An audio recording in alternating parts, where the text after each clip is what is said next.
Clay Family Pharmacy is your hometown pharmacy, serving Clay County and the surrounding areas with prompt, reliable service and a family-friendly atmosphere. We are open to serve you weekly. Our hours are Monday through Friday from 9 a.m. to 6 p.m. and we are open Saturdays from 9 a.m. to 2 p.m. Give us a call at 304-587-2123. Clay Family Pharmacy, proud supporters of all Clay County athletes. Looking for unbeatable deals? Chino's has 3 sizzling offers for just $9.99 each. Build your own large 3-topping pizza or enjoy a homestyle spaghetti lunch special with a drink, all for only $9.99. And for a limited time, get 2 medium specialty pizzas for just $9.99 each. That's right, a large 3-topping pizza, spaghetti with a drink, or medium specialty pizzas are all just $9.99 each. Chino's Pizza and Spaghetti House, where $9.99 gets you more. Participating locations are listed at genospizza.com. Tony here. Go-Mart's Groovy Hoops is on now. Earn bonus rewards points and tokens with specially marked items. Hey, it's Brad checking in. Go to gomart.com or check the app for details. Legs Welding, Inc., located in Clay County, West Virginia, has provided high-quality products and services to the vital West Virginia coal mining industry since 1978. Specializing in custom underground mining equipment such as shuttle car bodies, scoops, booms, and components. Legs Welding is fully equipped and capable of performing a variety of your welding and manufacturing needs. We only use American-made steel, and we take pride in our solid, strong American craftsmanship. Legs Welding, Inc., 304-587-4335. Proud to support the students and athletes of Clay County. People's Bank Student Checking Account is designed for teens and college students. The special account allows for experience managing a checking account with a highly rated mobile banking app, along with a People's Bank Debit MasterCard for purchases and ATM use. It also offers options for direct deposit and mobile check deposit. Visit your nearest People's Bank location or learn more at peebo.com. People's Bank, working together, building success for now and for the future. Member FDIC. If you're interested in a new tractor or implements, give Shamlin Brothers Farm Supply a call at 304-927-1426. We are a Coyote, Bush Hog, Vermeer, and Coon dealer. Also, look us up on the web at ShamlinBrothersFarmSupply.com. And may God bless. Stump's Funeral Home and Cremation has been in business since 1897. Family owned and operated for 6 generations, offering you and your loved ones services with dignity and respect. With 3 locations to serve your needs in Grantsville, Arnoldsburg, and Stump Maddox Funeral Home in Clendenin. We offer traditional funeral services, cremation, green burial, monuments, new sales and lettering of existing stones, military services, funeral pre-planning, and aftercare grief resources. Let our licensed professionals guide you through the difficult process of honoring and saying goodbye to your loved ones. Stump's Funeral Home and Cremation.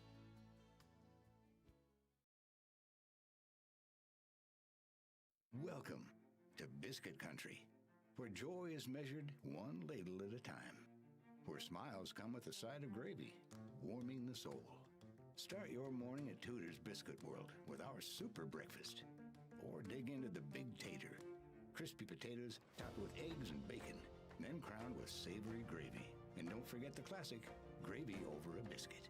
Welcome to Biscuit Country, where at Tudor's, you're always home.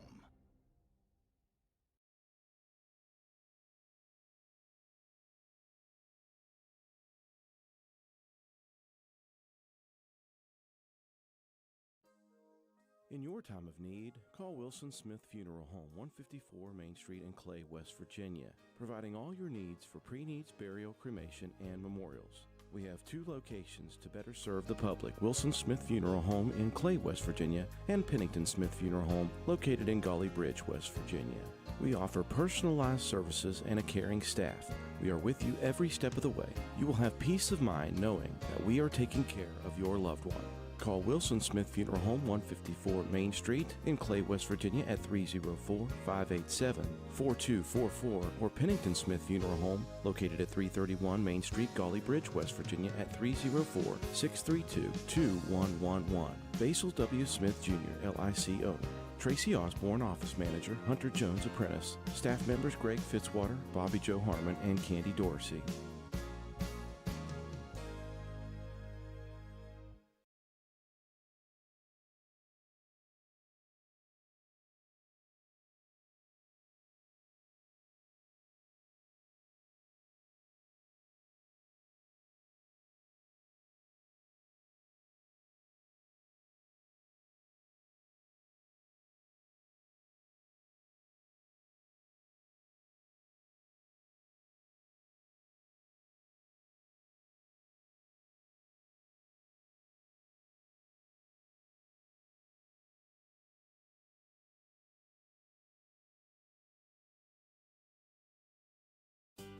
Clay Family Pharmacy is your hometown pharmacy, serving Clay County and the surrounding areas with prompt, reliable service and a family-friendly atmosphere. We are open to serve you weekly. Our hours are Monday through Friday from 9 a.m. to 6 p.m. and we are open Saturdays from 9 a.m. to 2 p.m. Give us a call at 304-587-2123. Clay Family Pharmacy, proud supporters of all Clay County athletes.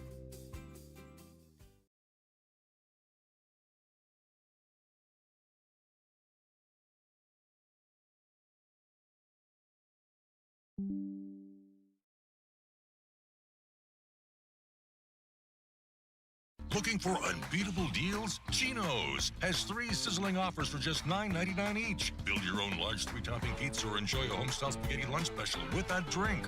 All for only $9.99. And for a limited time, get 2 medium specialty pizzas for just $9.99 each. That's right, a large 3-topping pizza, spaghetti with a drink, or medium specialty pizzas are all just $9.99 each. Chino's Pizza and Spaghetti House, where $9.99 gets you more. Participating locations are listed at genospizza.com. Legs Welding, Inc., located in Clay County, West Virginia, has provided high-quality products and services to the vital West Virginia coal mining industry since 1978. Specializing in custom underground mining equipment such as shuttle car bodies, scoops, booms, and components. Legs Welding is fully equipped and capable of performing a variety of your welding and manufacturing needs. We only use American-made steel, and we take pride in our solid, strong American craftsmanship. Legs Welding, Inc., 304-587-4335. Proud to support the students and athletes of Clay County. At People's Bank, the team of local wealth management professionals can help you achieve your financial goals. They provide customized services, including investment management, estate planning, trust administration services, retirement planning, and if you're a business owner, 401k plans for your employees. The strategies are designed to grow and preserve wealth while minimizing risk. People's Bank, working together, building success. Investment products are not FDIC insured, not deposits, and not guaranteed by People's Bank. Not insured by any federal government agency, subject to risk and may lose value.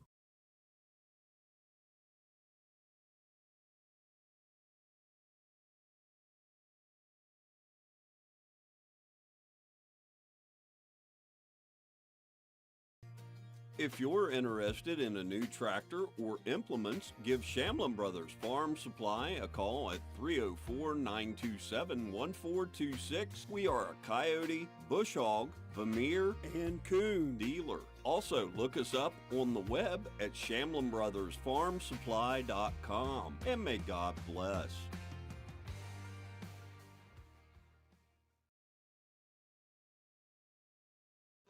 Stump's Funeral Home and Cremation has been in business since 1897. Family owned and operated for 6 generations, offering you and your loved ones services with dignity and respect. With 3 locations to serve your needs in Grantsville, Arnoldsburg, and Stump Maddox Funeral Home in Clendenin. We offer traditional funeral services, cremation, green burial, monuments, new sales and lettering of existing stones, military services, funeral pre-planning, and aftercare grief resources. Let our licensed professionals guide you through the difficult process of honoring and saying goodbye to your loved ones. Stump's Funeral Home and Cremation.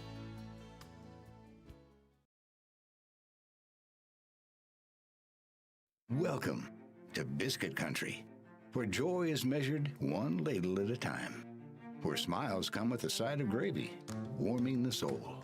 Start your morning at Tudor's Biscuit World with our super breakfast, or dig into the Big Tater, crispy potatoes topped with eggs and bacon, then crowned with savory gravy. And don't forget the classic, gravy over a biscuit. Welcome to Biscuit Country, where at Tudor's, you're always home.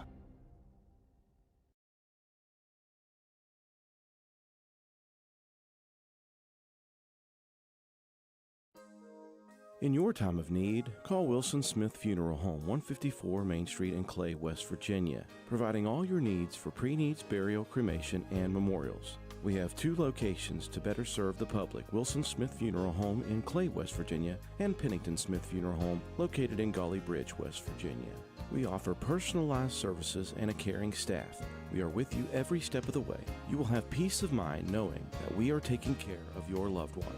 Call Wilson Smith Funeral Home, 154 Main Street in Clay, West Virginia at 304-587-4244, or Pennington Smith Funeral Home located at 331 Main Street, Gully Bridge, West Virginia at 304-632-2111. Basil W. Smith Jr., LIC owner. Tracy Osborne, office manager. Hunter Jones, apprentice. Staff members Greg Fitzwater, Bobby Joe Harmon, and Candy Dorsey.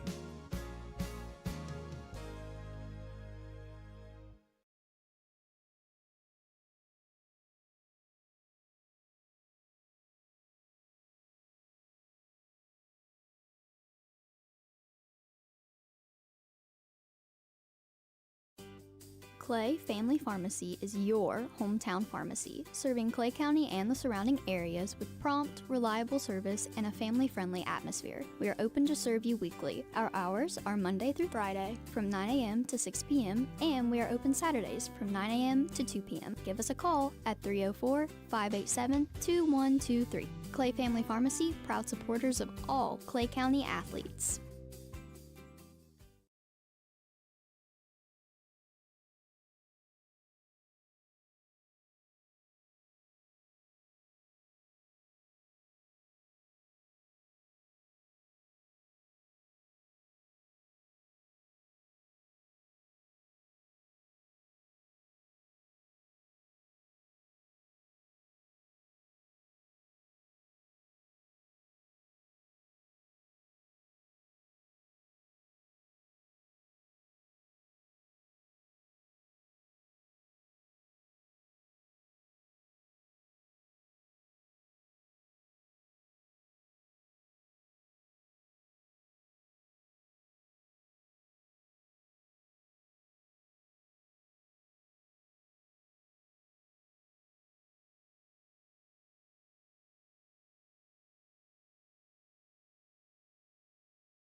Looking for unbeatable deals? Geno's has 3 sizzling offers for just $9.99 each. Build your own large 3-topping pizza or enjoy a homestyle spaghetti lunch special with that drink. All for only $9.99. And for a limited time, get 2 medium specialty pizzas for just $9.99 each. That's right, a large 3-topping pizza, spaghetti with a drink, or medium specialty pizzas are all just $9.99 each. Geno's Pizza and Spaghetti House, where $9.99 gets you more. Participating locations are listed at genospizza.com.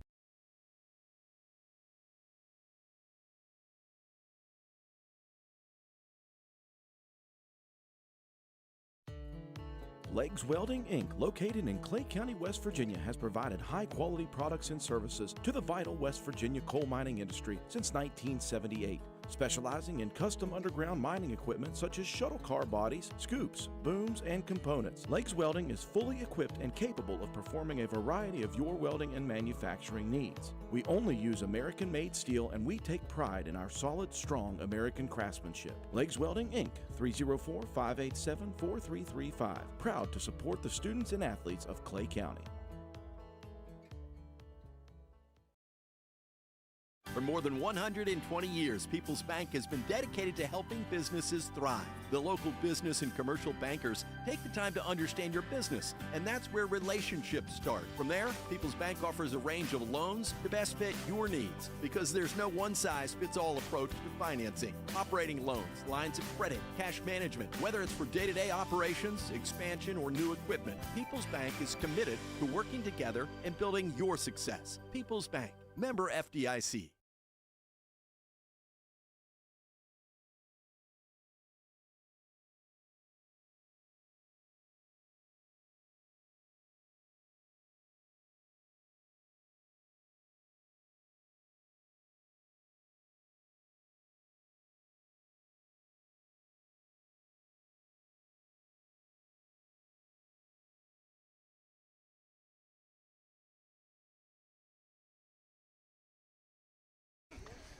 Well, good evening, everybody. Welcome to WVRC Clay County Sports. I'm Alan Tanner, and I've got alongside with me Coach Jason Nichols. Tonight we're missing Dill.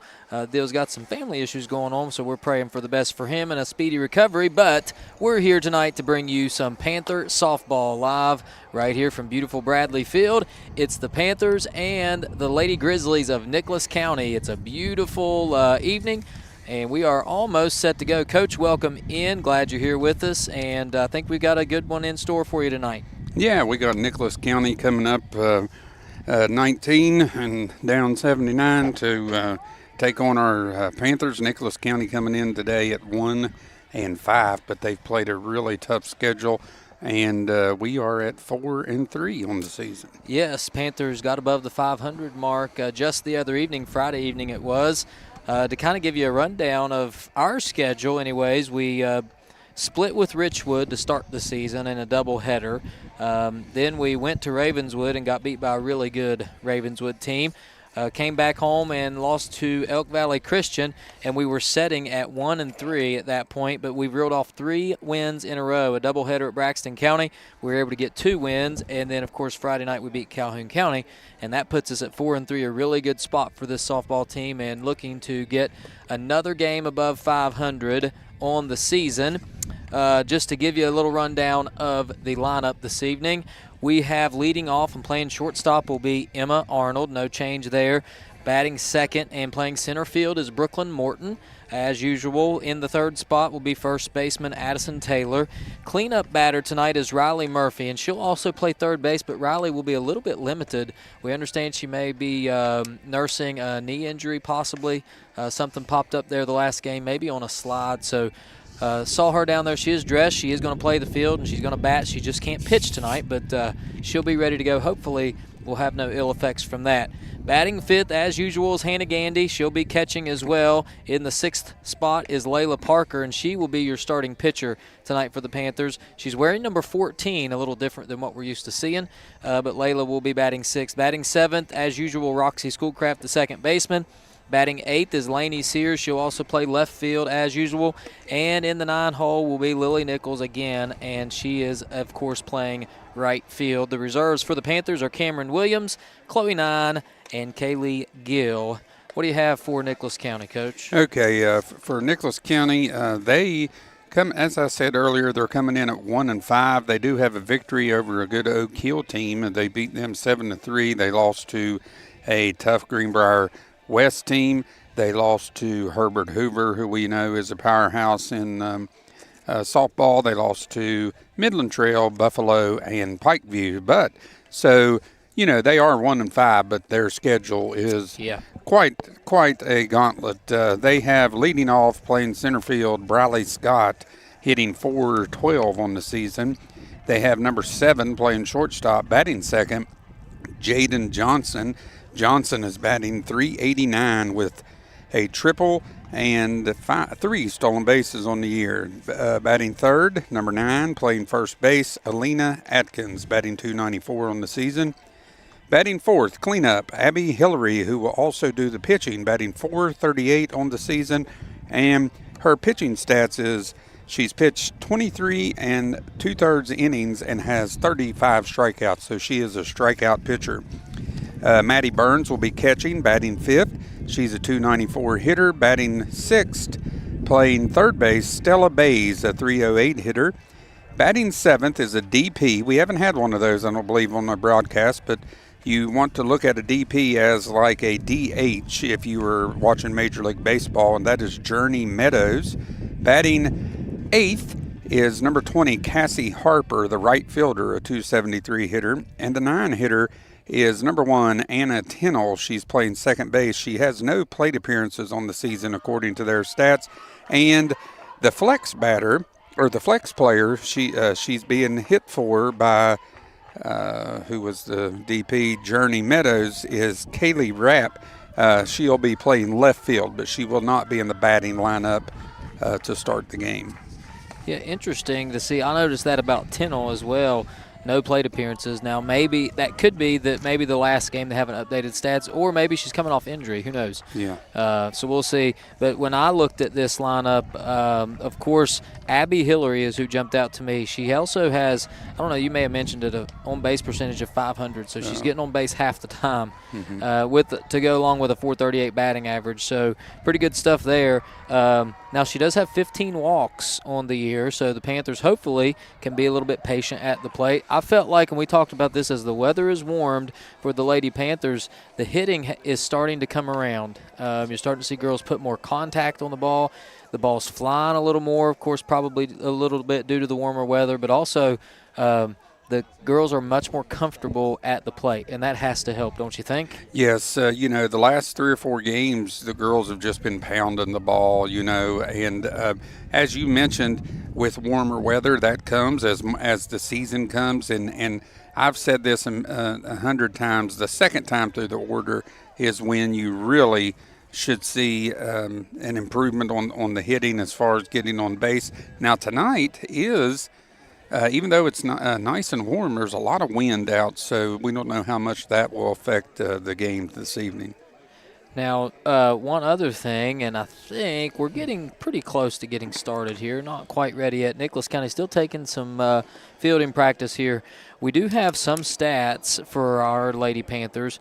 These stats do not include the 2 games, one against Ravenswood, which we were shut out, and then we lost against Elk Valley Christian. So there's 2 games that we don't have anything for. So these may be a little bit inflated because those 2 games I know we did struggle. But we got a lot of girls batting at or above 500 on the year, which is pretty impressive stuff here. Addison Taylor, 643. Riley Murphy, 636. Lily Nichols, batting 600. Hannah Gandy, 545. Brooke Morton, 545. And, again, those may be a little bit inflated because we don't have all those plate appearances in there. But still, even so, even if you add another at-bat or 2, those are still 300, 400 batting averages. Absolutely. And what that is that's showing you the 2 games you mentioned that we don't have are 2 of the losses. And so what you're hearing, 600, 636, and so forth, those are in those games we've won, which is what we've been talking about, just tearing the ball up lately. Yep, and it looks like, just kind of going through some other of the stats here, we have 25 team walks. That could be big. And anytime you're putting people on base, good things happen. It puts stress on a pitcher, puts stress on the defense, makes the defense have to think a little more about where to go when the ball is hit, and good things happen. We saw it kind of break out against Braxton County. Of course, we know they struggled a little bit, but I think the confidence we gained from that game has to be showing here as we came out and beat Calhoun last Friday. And I'm not sure we mentioned it enough. That's a team that probably when we scrimmaged, I would say just a short 2 weeks, we come out and beat them. And a good pitcher. Remedy Riddle was a really good pitcher as well. Yeah. So I've been impressed, and I'm excited to see what happens here. Yeah, the one thing that I'm a little nervous about is Riley Murphy has been coming along nicely at the plate, and I don't want to, I don't want that injury to hamper her there. Like you said, she may have to be pinch ran for, and she won't be able to go on the mound, which will hurt us in and of itself. So that'll bring Brooklyn and Layla more to the mound or the circle in softball. Yeah, that'll be them in the circle a little more often, and obviously Riley won't be able to do that. So that's a big issue that we have to be able to overcome as our papers are flying all over the place. Well, that wind is whipping, and that may make a difference. That'll make it that much harder to track fly balls. It just puts a little different spin on the ball, maybe even to pitch. And so we'll see what happens, as I believe we are just about ready, as here come the Panthers taking the field again in the circle. It's Layla Parker, and she'll be throwing to Hannah Gandy behind the plate. Left to right in the infield, starting at third base, you have Murphy. That is Arnold, Schoolcraft, and first base is going to be Addison Taylor. And then in the outfield, of course, you'll have Lainey Sears, Brooklyn Morton, left to right, and Lily Nichols. I think we're just about ready, but looks like the Panthers are maybe going to take a few more ground balls here in the infield. Let's take a quick break. We'll go to some of our sponsors, and when we come back, we'll have the start of the game for you. Thanks for tuning in, everybody. Stay with us. This is WVRC, Clay County Sports.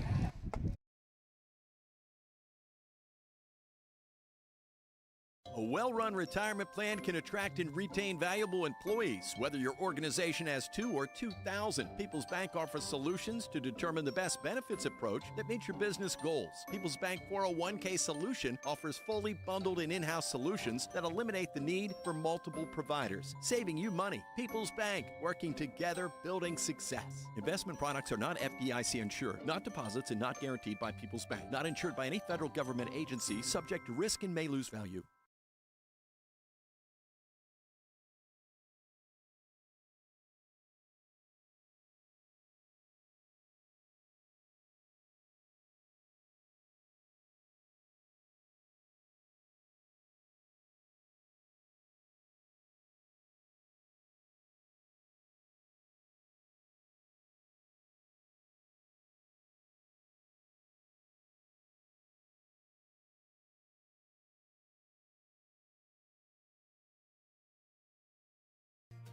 If you're interested in a new tractor or implements, give Shamlin Brothers Farm Supply a call at 304-927-1426. We are a coyote, bush hog, Vermeer, and coon dealer. Also, look us up on the web at ShamlinBrothersFarmSupply.com. And may God bless.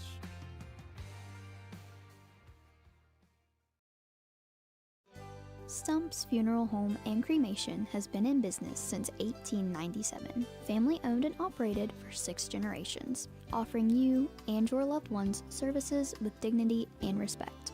With 3 locations to serve your needs in Grantsville, Arnoldsburg, and Stump Maddox Funeral Home in Clendenin. We offer traditional funeral services, cremation, green burial, monuments, new sales and lettering of existing stones, military services, funeral pre-planning, and aftercare grief resources. Let our licensed professionals guide you through the difficult process of honoring and saying goodbye to your loved ones. Stump's Funeral Home and Cremation.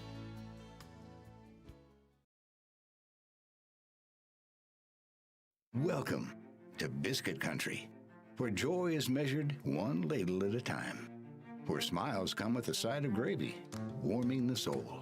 Start your morning at Tudor's Biscuit World with our super breakfast, or dig into the Big Tater, crispy potatoes topped with eggs and bacon, then In your time of need, call Wilson Smith Funeral Home, 154 Main Street in Clay, West Virginia, providing all your needs for pre-needs, burial, cremation, and memorials. We have 2 locations to better serve the public: Wilson Smith Funeral Home in Clay, West Virginia, and Pennington Smith Funeral Home located in Golly Bridge, West Virginia. We offer personalized services and a caring staff. We are with you every step of the way. You will have peace of mind knowing that we are taking care of your loved one. Call Wilson Smith Funeral Home, 154 Main Street in Clay, West Virginia at 304-587-4244, or Pennington Smith Funeral Home located at 331 Main Street, Golly Bridge, West Virginia at 304-632-2111. Basil W. Smith Jr., LIC owner. Tracy Osborne, office manager. Hunter Jones, apprentice. Staff members Greg Fitzwater, Bobby Joe Harmon, and Candy Dorsey.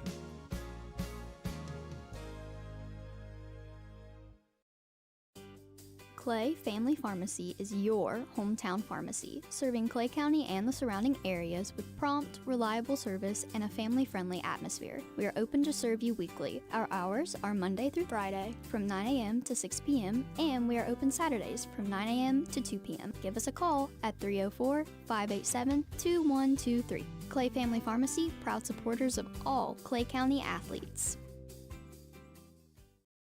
Looking for unbeatable deals? Chino's has 3 sizzling offers for just $9.99 each. Build your own large 3-topping pizza or enjoy a homestyle spaghetti lunch special with that drink. All for only $9.99.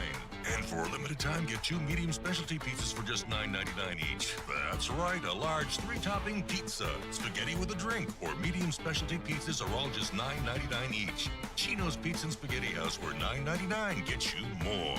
Participating locations are listed at genospizza.com.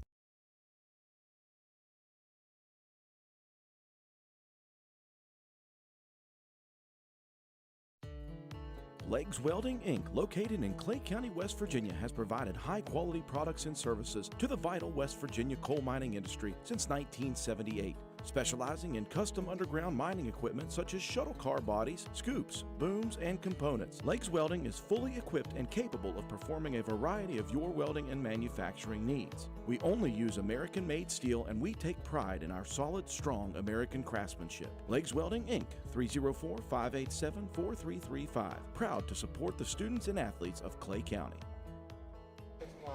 We are back here at Bradley Field. Both coaches are out at the home plate area meeting with one another. I think that's team captain and only the lone senior on the team, Emma Arnold, out there with Coach Parker. They'll discuss things, make sure everything is straight. Everybody knows if there are any changes or anything going on out there. Now, one thing, Coach, that we saw last Friday night, I was walking around the outfield here. So when a ball's hit into that right center field area, there is a spot where two pieces of fence meet together, and there's a little tiny gap that every now and then a ball can go back in that area, as we saw Friday night. If that were the case, and I'm sure the Panthers have probably talked about this since then because we saw this Friday, but that should be a ground rule double. Is that correct? That is correct. The player would have to throw their hands up and allow the umpire to inspect that, so to make sure that that is indeed a stuck ball. So we had that situation from Calhoun, from the Calhoun game. The girl initially threw her hands up, but then in the midst of everything running, I think instinct got the better of her, and she grabbed it and threw it back in, which then made it a live ball. And so the umpires weren't able to really have time to assess it and rule it a ground rule double. So we'll see if that happens again. Not often, but there is that one little space out there where that could happen in the ball game. So I think we are almost ready to go again for the Panthers. It will be Emma Arnold, Brooklyn Morton, Addison Taylor, Murphy, Gandy, and Parker. And then Schoolcraft, Sears, and Nichols will be the batting lineup for the Lady Panthers. For the Grizzlies, you've got Briley Scott, Jaden Johnson, Alina Adkins, Abby Hillary, Maddie Burns, and Stella Bays, Journey Meadows, Cassie Harper, and Anna Tinnell. And we are almost ready to go. And, yep, the wind picks up even stronger. And our papers go flying. So no more stats. Yeah, but everything we've written down is now on the field of play. All right, here we go. Looks like the Panthers are lined up, and this seems to be maybe kind of the little pregame run out they have, which is always something fun for the team. So you're going to see it right there on your screen. As again, we'll have two camera views for you. You've got, of course, the camera from behind the mound, and then you've got this one here from the deck. It's kind of where we're at. As here come the Lady Panthers. They will take the field, and we are set to go.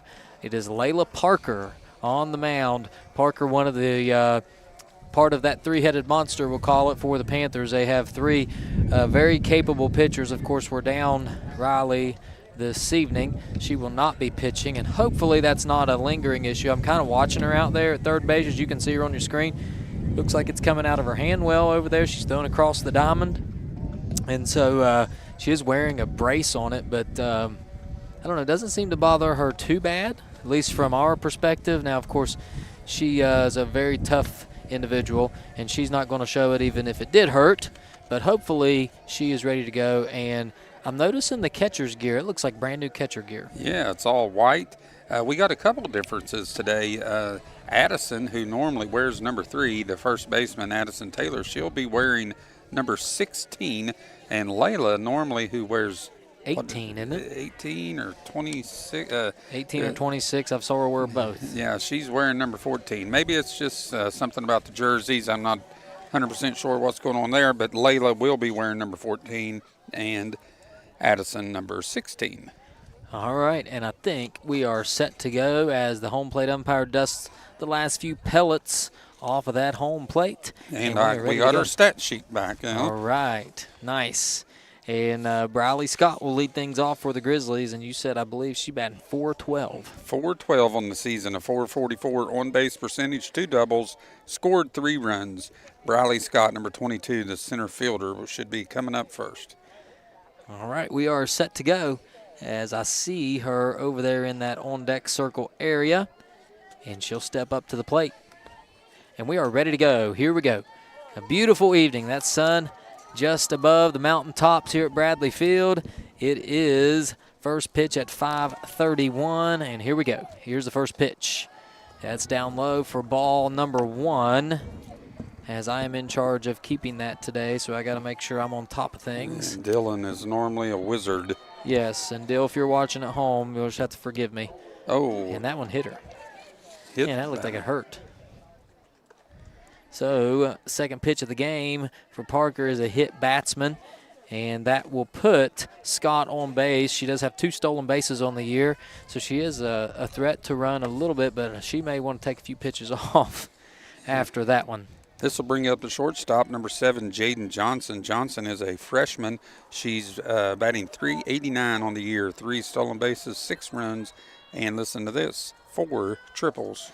4 triples, so she can hit the ball and probably has some speed to match it. Here's the pitch from Parker, and it is swung on and missed. Throw down to first base. Back in time is Scott, and so Gandy's going to test that leg that Scott got hit on right off the bat, and she has done that all season long and will continue to do so, I imagine, as it is no balls and a strike. And that one was fouled off. Is that what happened? Yeah, I missed it. She got a piece of it, fouled off, down in the count now, 0-2.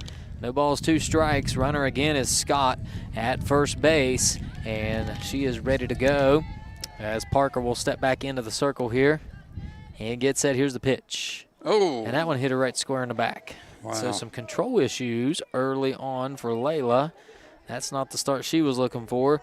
Hopefully she don't let that get in her head. But she hit her right in the back. Yeah, with an 0-2 count. So, that's definitely not what Layla wanted to do there. Obviously not intentional. That'll bring up Alina Atkins, a .294 hitter. Here's the first pitch to Atkins, and that one's inside.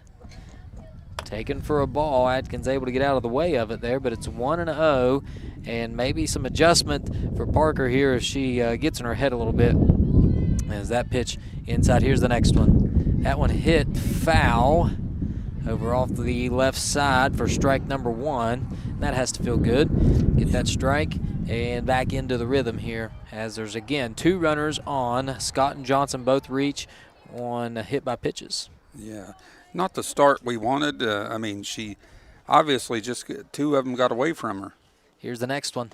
Swing and a miss. Strike 2. And there's that good, nasty stuff that we have been accustomed to seeing from Layla. She throws hard, can throw it right in there. Last time she pitched was up at Braxton County and pitched a gym.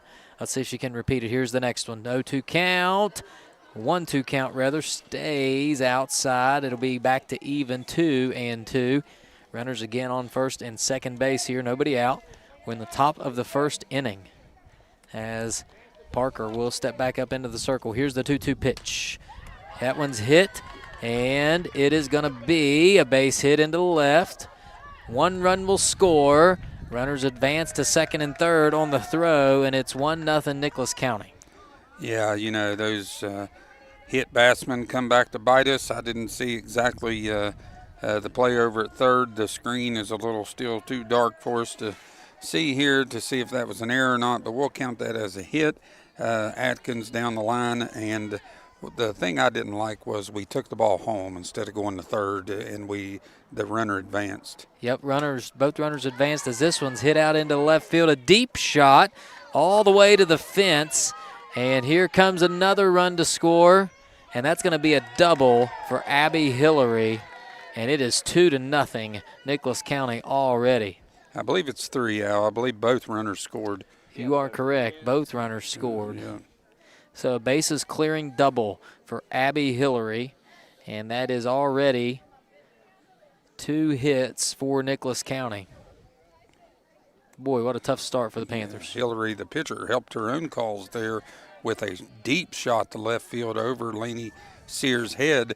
Almost cleared the fence, but was able to stay in, and the Panthers are in a bad position starting the game. Yeah, we do have a pinch runner, number 6 or number 5, I can't really tell what that is. Looks like it may be a 6 for the Grizzlies. Do we have a number for her, a name for that one, number 6? Number 6 is if we can find it here, is maybe Braylon Harmon. Braylon Harmon. She wears 28 and number 6. This is a courtesy runner for the pitcher. All right, so up next, this is Maddie Burns, a 294 hitter. She will come into the plate with a 3-0 lead and a runner on second. That first pitch is in there for a strike. No balls and a strike, the count to Burns. And the Panthers just trying to get out of this inning with minimal damage if possible. Here's the next one. That one's hit right up the middle. A base hit the center, and another run will come in. And again, we don't hit the cutoff, and it's going to be a runner advancing to second and another hit. 4-0. Yeah. What that does now is we come up, we fire at home. It allows the runner who would have been, of course, she probably would have taken second base on the next pitch anyway, but, you know, we held the runner, and they now have runners on second and third for Stella Bays as the Panthers are taking a conference. Bays, the third baseman, batting .308 on the season with a .400 on-base percentage. All right, so we're going to have a pitching change here as looks like we're going to have Brooks going to come in and pitch, and Layla's going to go out and play center field. That's a tough start for Layla. She's going to be as frustrated as anybody, but she'll recover from that. It happens. It's part of the game. Just a tough start. You hit those first two batters, and that really makes it hard, but she'll go out to center field, not let that one get in her head. So kind of recap here, you got Briley Scott and Jaden Johnson led off the game with they both got hit by pitches.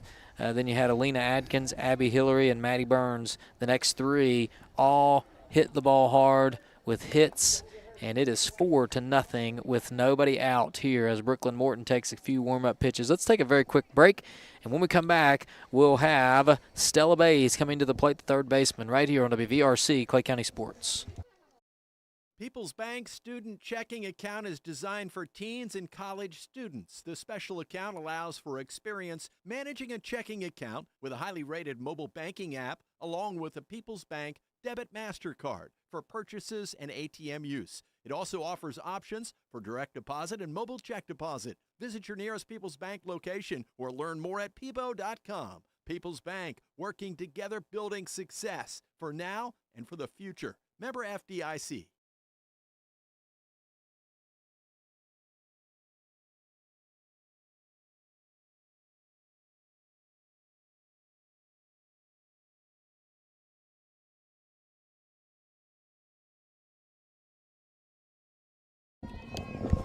All right, we are back as Brooklyn Morton has stepped in to pitch for the Lady Panthers. And hopefully she can get through this inning here and get through this game, actually, because we're going to need her in a big way. Here's Stella Bays, first pitch inside for a ball. And I did have it wrong when we last went away from break. I said 4-0. It's actually 3-0 because Hillary is still standing at third base. So runners on second and third with nobody out. It's 3-0. Here's the next pitch. That one's high. Ball number 2. It is 2-0 for Stella Bays, a .308 hitter, plays third base. Tough position to come in if you're Brooklyn. Here's the next one. That one fouled, and it'll be 2-1 as Morton. She came in was it against Calhoun, I believe, on Friday in a tough position in a situation similar to this. Bases loaded, nobody out that time, I believe, as that pitch is just low for a ball. And she struck out the side. Yes. So that would be a big situation to get Bays, Meadows, and Harper here if she can do that. We'll go one batter at a time, though. Here's the next pitch, inside ball 4. And so that will be a walk, and that'll load the bases up. And this is going to – who's that going to bring up? That'll bring up Journey Meadows, the DP, which is the designated hitter, batting .286 on the season. Here's the first one. That one's hit foul over into the parking lot area. Those brave souls that park right in that area. And Jeremy always gets a good shot of the parking lot. Yes. All right, here we go. Here's the next one. That one inside. No. Strike. And it is quickly 0-2. I thought for a moment he was going to call that one inside, a late strike call there. And it is no balls, 2 strikes. Here's the next pitch to Meadows. That one rolls in. Runners will have to stop. Thought about it for a moment, know where to go. And so it is still an 0-2 count. Bases loaded in the top of the first inning. 3 runs in for Nicholas County. Panthers trying to salvage this inning as best as they can. Next one rolls in again. Runners have to hold. And it is 2-2 now the count. Nowhere to put her here, Al. Nowhere to put Journey Meadows. 286 batting average standing in. Here's the pitch from Brooke. Again, that one low for a ball. And now you've got 3-2. You have to throw a strike here or you're going to walk in another run. Yeah, went from 0-2 to 3-2, so this is a big pitch. There it is. It's hit into left field. Caught! What a play Lainey Sears has just made out there in left field and saved another run. Wow. Wow, Lainey got a good jump on the ball, was able to get in front of her to catch it, and not only that, but it held the runners. So. Yep, and did you see that replay from Calhoun? I did not. Tried to show replay, and it went back to Calhoun Friday night, so we'll figure that one out. But, yeah, you're right. What a nice play as this one's hit. It's a little nubber. It will stay foul. Good play by Hannah there to pick it up as soon as it went foul, because otherwise that would have been trouble. And there is one out in the inning as I'll get set here. And 0-1 count. Yeah, I was trying to play a replay of that and got Calhoun County from last week instead. You can't go wrong with showing some of those replays. Well, it was always good. Here's the next one. That's in there low for a ball, and it is 1-1. And that has to feel good for this entire team. But nice play out there by the freshman Lainey Sears, making a diving stop and able to make the play for the first out. Here's the next one. Swung on, and it is going to roll foul up the left side. Now you've got 1-2 count. Now this is where it pays to be a strikeout pitcher, and Morton definitely is that. As she gets a strikeout here, and you're 1 out away from getting out of this thing. Yeah, she has. She come into the game 12 strikeouts on the season. Oh, so close. Couldn't get the call, and it'll be 2-2. Man, that one was right on that edge, nibbling around the edge of the plate. Didn't get the call there, and this is Cassie Harper at the plate. Good eye there as this one stays low, and again you work full, 3-2. Nowhere to put Harper. Harper bats .273, so you want to make her put it in play here. Don't want to put her on and give her an RBI for nothing. It's a little nubber. Stays foul. 3 balls, 2 strikes. Harper on the year has scored 3 runs. That's really it. Hasn't had a ton of RBIs that I could see. So force her hand here. Don't give her one for free. Here's the next pitch. That one popped up into the outfield. It's going to find a hole. Parker picks it up. The throw to the plate, not in time. Another run will score. And looks like that'll be another run. Coach, and you're going to have to take over for a minute. Looks like we got equipment malfunction. Uh-oh. Got a little equipment malfunction going on here as the bases remain loaded for Anna Tennell, the second baseman, the 9-hitter. We got an 1-0 count as the ball was a little high. Defensively, that play by Lainey Sears was able to really stop the Grizzlies from scoring there, as this count now is 2-0 and bases remain loaded. Nowhere to put these girls. And the top of the lineup coming up next. And there's a strike foul. So Brooklyn battling out with Anna Tennell, the second baseman. Tennell has no plate appearances on the season, so maybe this is her first time at bat. And that ball inside, and Tennell is working the count.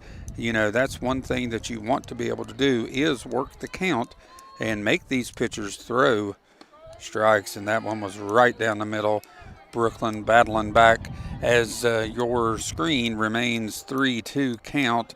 That is inaccurate as Al is working on some equipment here. And strikeout for Brooklyn Morton, and that'll be 2 outs on in this inning, and that'll bring up Bradley Scott. Bradley was hit by a pitch to start out this trouble that we are in, and there is a swing and a foul ball for Scott. Scott down in the count 0-1. So if Brooklyn could somehow get out of this inning, this would be big, as we are already down 4-0 and have yet come to bat. There's a ball hit on the ground, and we'll take it home instead of to third, but we will get the out, and that will be 3 outs in the inning, and we will come up to bat. All right, Coach, we're ready. Nice call there. I heard the whole thing. Very good. We had a little camera malfunction, but we got it back, and we did get out of that inning, right? Yep, and got out of the inning. We took the ball home instead of over to first, but it still counts as the out as the bases were loaded. So 4-0 with Panthers coming to bat. All right, we will come right back. It'll be Arnold, Morton, and Taylor. Panthers have some work to do already. Bottom of the first coming up right here on WVRC Clay County Sports. We'll be right back. Clay Family Pharmacy is your hometown pharmacy, serving Clay County and the surrounding areas with prompt, reliable service and a family-friendly atmosphere. We are open to serve you weekly. Our hours are Monday through Friday from 9 a.m. to 6 p.m. and we are open Saturdays from 9 a.m. to 2 p.m. Give us a call at 304-587-2123. Clay Family Pharmacy, proud supporters of all Clay County athletes.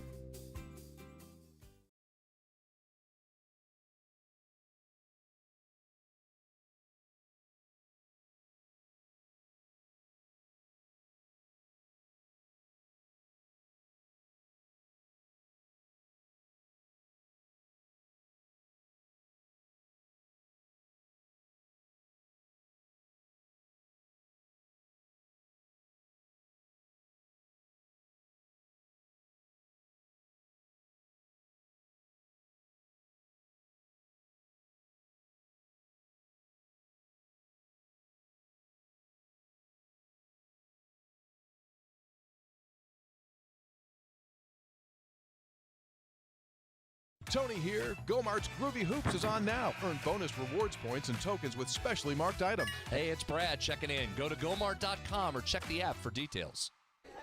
We are back here at Bradley Field. Panthers with a tough top of the first inning. Nicholas County gets 4 early runs on, I believe, actually 4 hits if I'm not mistaken. And the Panthers going to have to find some way to get around the bases here, as it's a tough way to start the game. Parker had some trouble early on. Brooklyn came in, did get us out of the inning here, but it's 4-0 before we even step to the plate. And so we got some work to do. Here is Emma Arnold to lead off the game. She's the shortstop and has been the leadoff batter most of the season. She shows bunt, pops it up, and it goes foul, and it's quickly 0-1 to Arnold. Yeah, Hillary, I believe, is the Nicholas County lone senior on the team as she steps in to, pitch the ball to us as the day goes on. She has pitched most of the innings, and she throws hard. There's another strike on the outside corner. Throws very hard for Nicholas County and has thrown 23 and some odd innings so far. Let me see here. 23 2/3 innings, so that one stays low for a ball. Throws a lot of innings. I mentioned earlier she has walked 15 batters, but she struck out 35, so does have strikeout stuff. Yeah, be to our advantage to work the count best we can. That one stays low. Boy, that was a close pitch. Good eye there by Arnold, because that would have been a hard one to let go. She does, and it is 2-2. Here's the next one. Swing and a miss. Strike 3, 1 out of the inning. Arnold strikes out. And there you see the speed as this girl, Hillary, has a little bit more speed than what we've seen the last couple games. So it may take a little bit to get used to, but hopefully we'll be able to hit her as the day goes on. Here is Morton standing in. She does like to swing early in the count. We'll see if she does that here. Here's the first one, and that one stays low. Ball number 1 as Morton steps out again. Morton has been an on-base catalyst for the Panthers. Seems like as she goes at the plate, a lot of them go, so we'll see if she can get started. Here's the next one. That one does catch the play to strike, as the umpire has a very pronounced strike call, as we can see it on our screen, but sometimes it's a little bit late. It's hard for us to tell on the close pitches. It's 1-1. Here's the next one. Swung on. That's going to get through to right field for a base hit, and Morton is going to be standing on first with a hit, and that's the way you like it. Yeah, that's the way you like it. As we were combing through their stats earlier today, something about Morton I wanted to put out.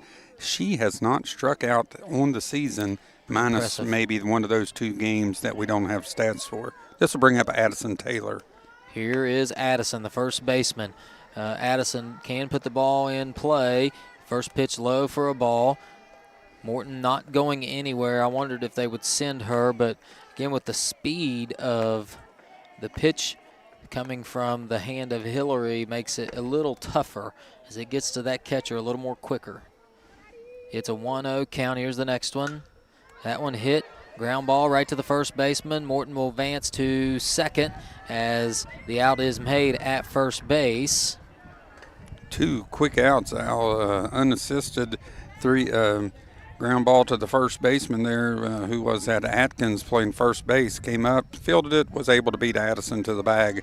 So we do have a runner in scoring position with Riley Murphy coming to the plate. Here is Murphy. Hopefully that knee not causing any ailments at the plate. She has a chance for an RBI, and it's a much-needed one here as that pitch stays away for ball number 1. It would definitely feel really good if you're Clay County to get on board in this inning and at least do something offensively here before Nicholas County comes back to the plate. Here's the next pitch.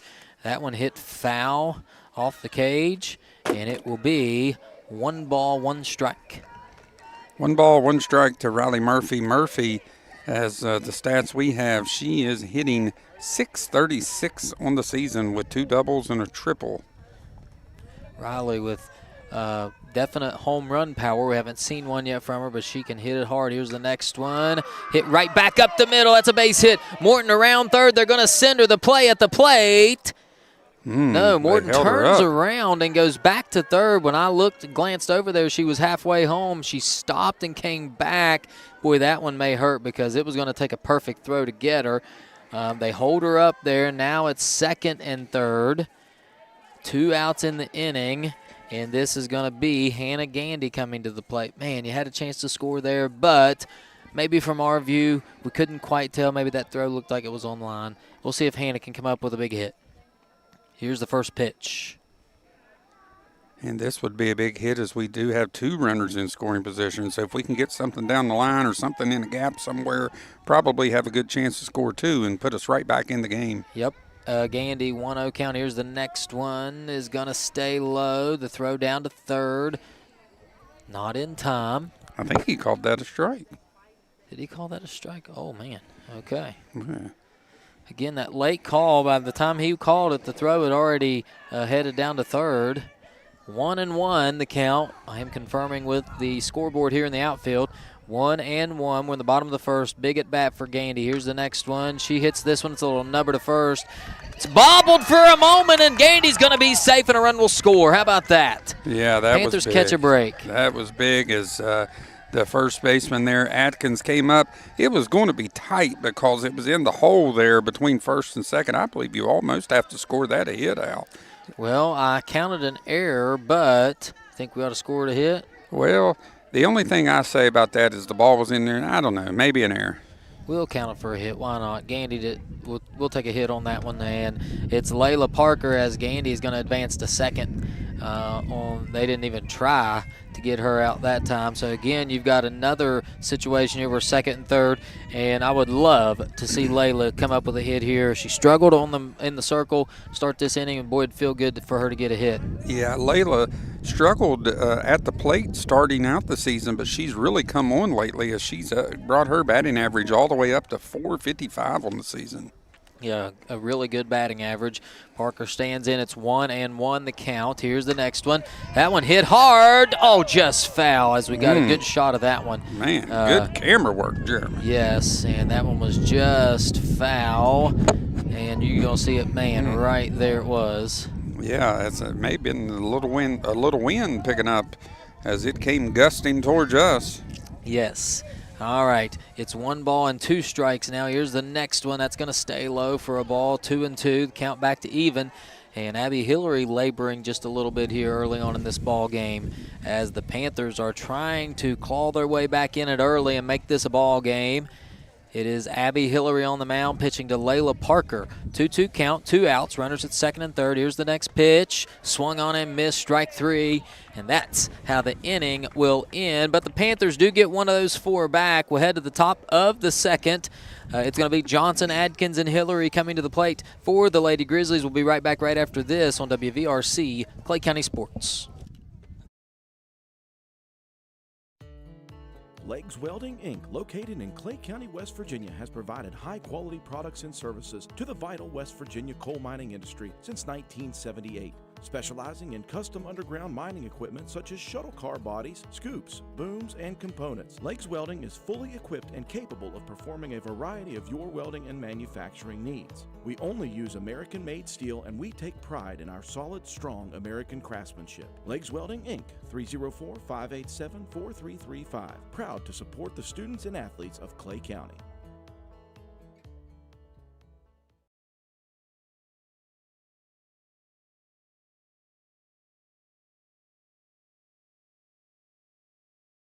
A well-run retirement plan can attract and retain valuable employees, whether your organization has 2 or 2,000. People's Bank offers solutions to determine the best benefits approach that meets your business goals. People's Bank 401k Solution offers fully bundled and in-house solutions that eliminate the need for multiple providers, saving you money. People's Bank, working together, building success. Investment products are not FDIC insured, not deposits, and not guaranteed by People's Bank. Not insured by any federal government agency, subject to risk and may lose value.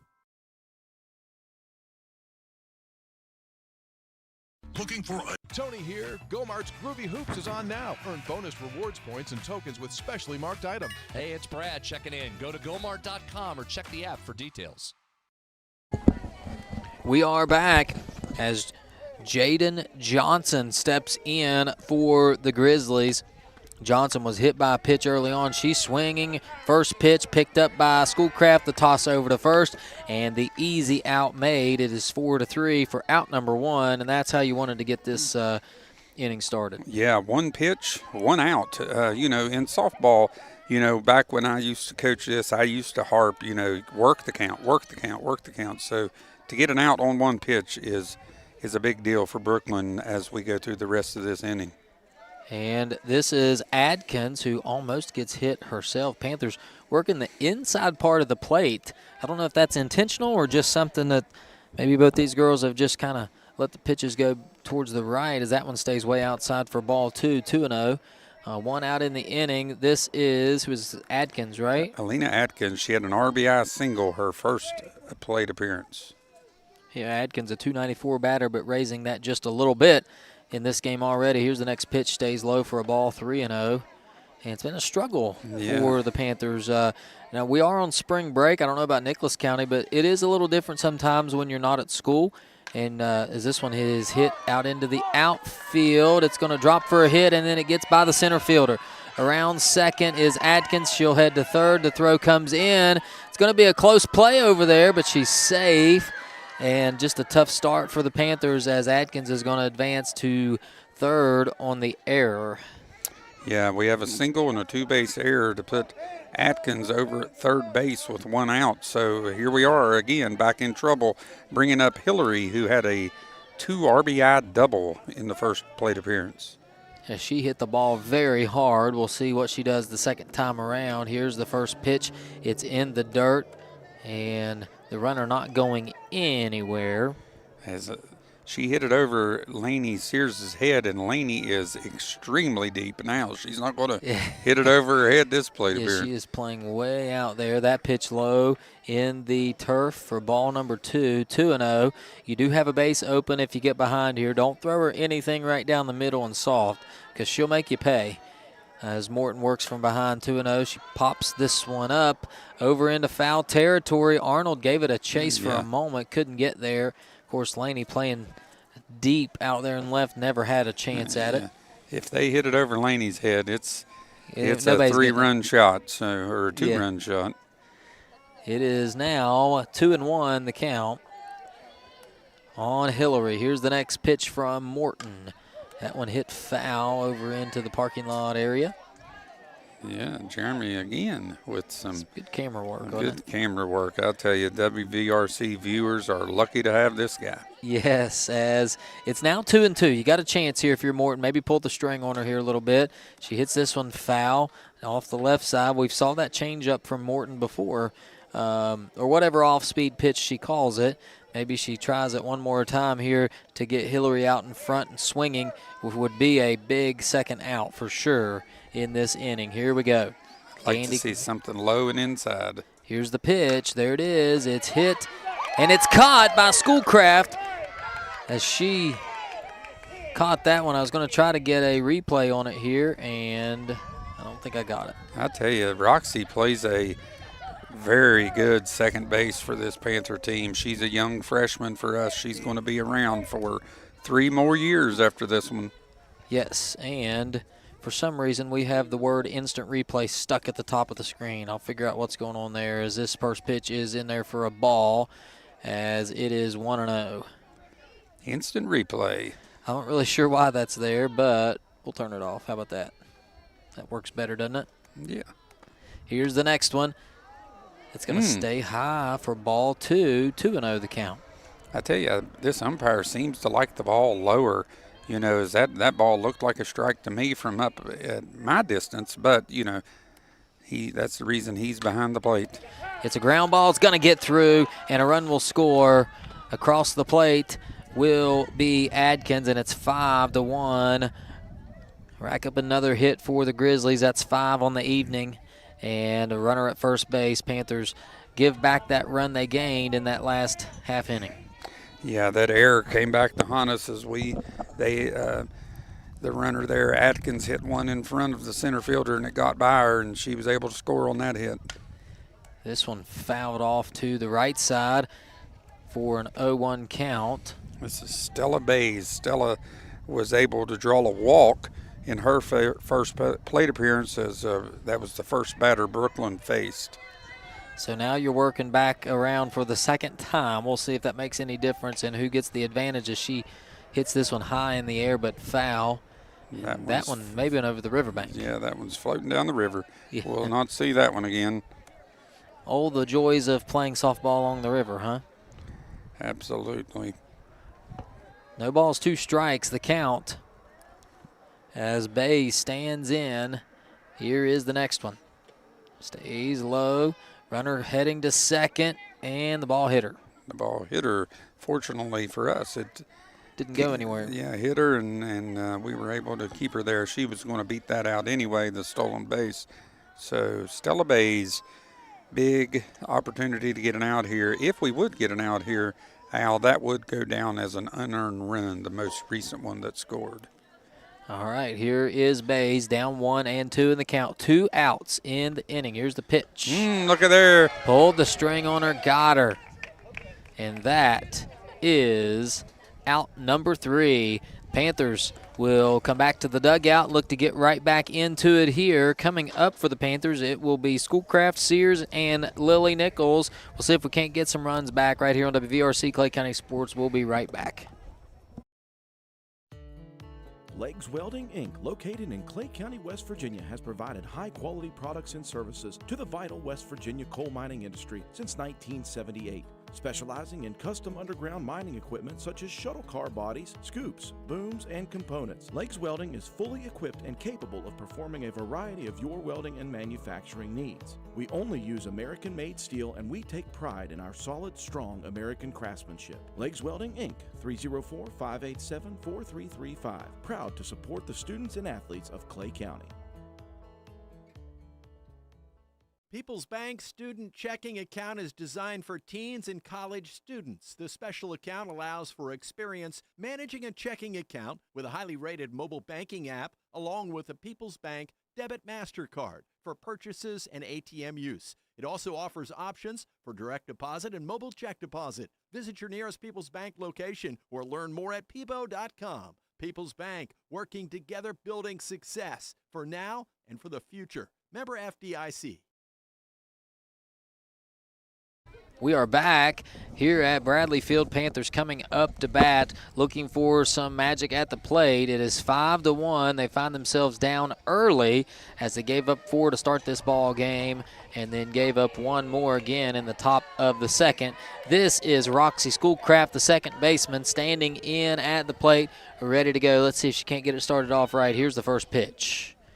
That one stays high for a ball. 1-0 the count to Schoolcraft, and that's, if you want to, the best way to get back into a ball game, baseball or softball, is to earn some walks and be patient at the plate, make them work for everything.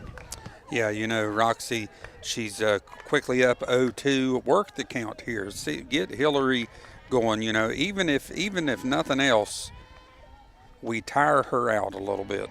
Yeah, there's ball 3, and so the bottom of this order, it's an important piece of the lineup for the Panthers because you get a couple runners on here at the bottom of the order, you turn it back over to the top, and there's a walk.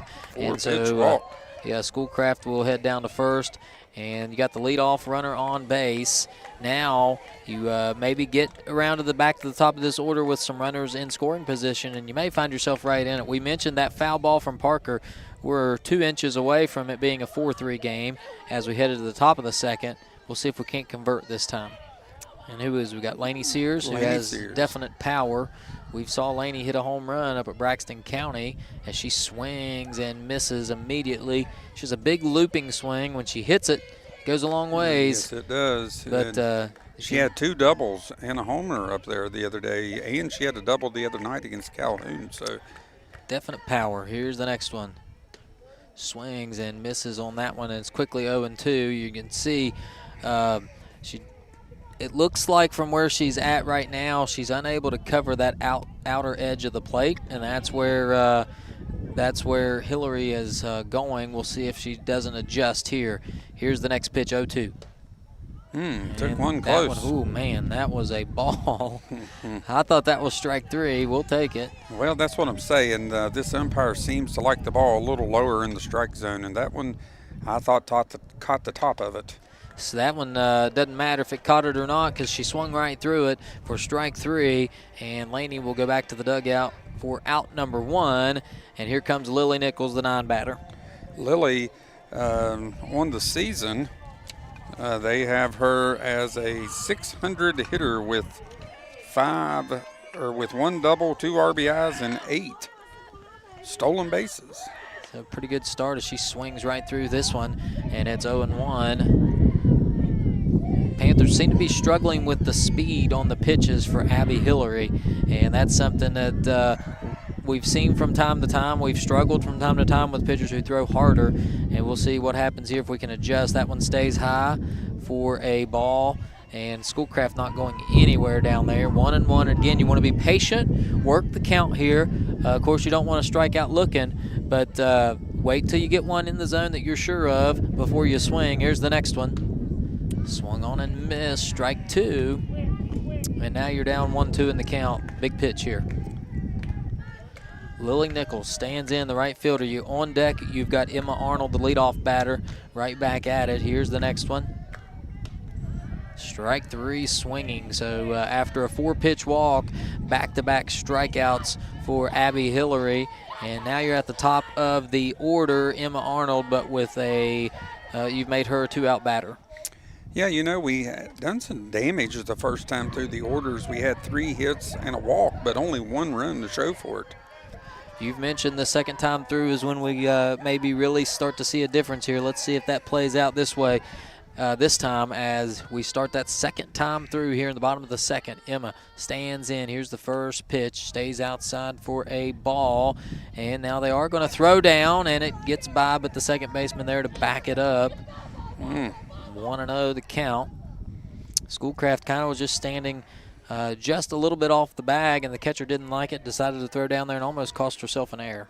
This would be a good time to try to steal a base, because even if you're out, you come back up at the top of the order. Agreed, as that pitch is in there for a strike, and Schoolcraft not going anywhere. 1-1 the count, but yeah, perfect time to steal, even if you get thrown out. But if you don't get thrown out, now you're a single away potentially from getting a run in, as that one swung on and fouled for strike 2.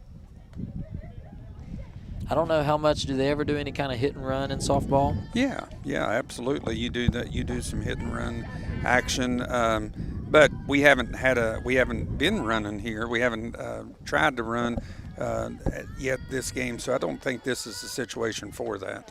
That pitch stays high for a ball, and it's 2-2. Good plate discipline this time by Emma. She has worked it now back to even 2-2, and on deck is Brooke Morton. If she could reach, as that's ball 3. If Emma's able to reach, Brooke is 1 for 1 in this ball game. Yep. And so maybe you get back in this thing here. Panthers looking for some offense. Down big early, 5-1. On the mound, Abby Hillary. Here's the 3-2 pitch swung on, and that is strike 3. And that's how the inning will come to a close. No runs that time for the Panthers, and no hits, 1 walk, and left that runner stranded at first base. We'll take a break. We'll be right back right after this. This is WVRC, Clay County Sports. At People's Bank, the team of local wealth management professionals can help you achieve your financial goals. They provide customized services, including investment management, estate planning, trust administration services, retirement planning, and if you're a business owner, 401k plans for your employees. The strategies are designed to grow and preserve wealth while minimizing risk. People's Bank, working together, building success. Investment products are not FDIC insured, not deposits, and not guaranteed by People's Bank. Not insured by any federal government agency, subject to risk and may lose value. Stump's Funeral Home and Cremation has been in business since 1897. Family owned and operated for 6 generations, offering you and your loved ones services with dignity and respect. With 3 locations to serve your needs in Grantsville, Arnoldsburg, and Stump Maddox Funeral Home in Clendenin. We offer traditional funeral services, cremation, green burial, monuments, new sales and lettering of existing stones, military services, funeral pre-planning, and aftercare grief resources. Let our licensed professionals guide you through the difficult process of honoring and saying goodbye to your loved ones. Stump's Funeral Home and Cremation.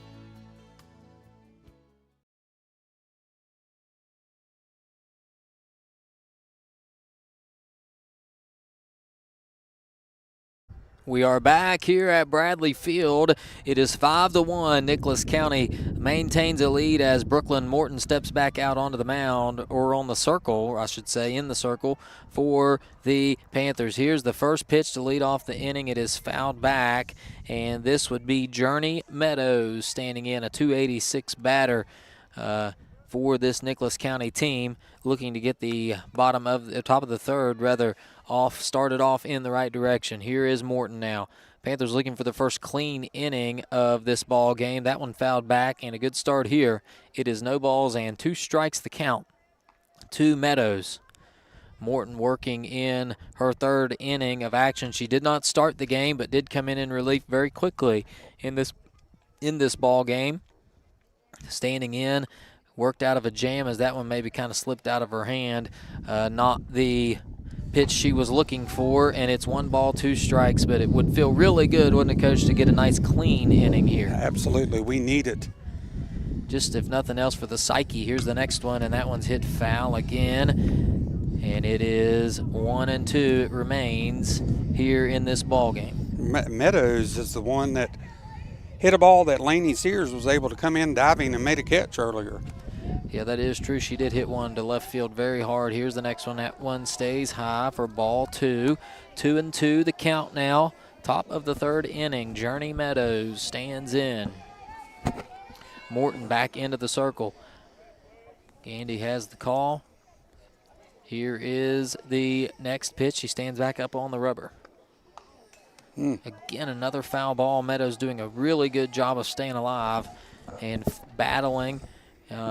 Not able to do anything with that pitch, but just keeps fouling it off in hopes that she gets one that she can handle. Yeah, working that pitcher, working the count, and you never know. Maybe she ends up with a walk, which is a lot of times how these innings get started. There's strike 3 called.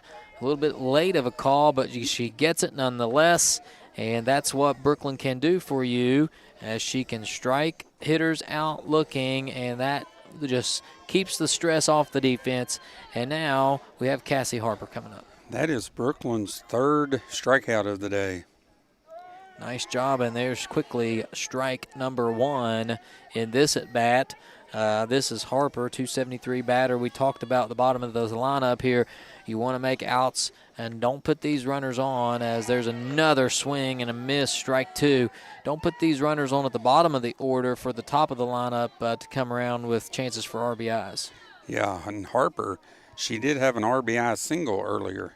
Here's the next one, stays inside for a ball. 1-2 the count with 1 out here in the top of the 3rd inning. Nicholas County 5 runs on 5 hits, and we have them without an error yet. The Panthers 1 run on 2 hits, and we did have a big error there in the last inning. Swing and a miss, strike 3. Nice job. Yeah, you know, and that'll bring up Tennell, who struck out looking in her first plate appearance. So this will be a golden opportunity, Brooklyn, with her 4th strike, to get out of this and to bring. Oh, wait a minute. They have number 22 getting ready to step in, and number 22 is not up. This should be number 1, Tennell. All right, so here is, we got a stoppage in play. Not sure. Well, it should be number 1. They were sending number 22 up. All right, here we go. Here is Tennell. Yep, it's Tennell. She stands in now, and she is ready to go. And, man, we hit her right in the back of the leg. It's not what we want to do, for sure. Yeah. Tennell is going to be on base, and that's going to bring Briley Scott up at the plate, who is a very dangerous hitter. The last thing we want to do is put runners on with these next 3 or 4 batters coming to the plate. Yeah, you know, and Scott, she was hit by a pitch to lead off the game, and then she followed that up with a ground ball to third to end the inning. This one popped up and out of play. Yeah, from our angle, the way we were looking, I thought it went straight up and was going to come Hannah straight back down. I didn't realize it went behind the It kind of looked like Hannah was going to get hit on the head with it. Yeah, I thought it was straight up and coming straight down, and I wasn't sure if Hannah even seen it.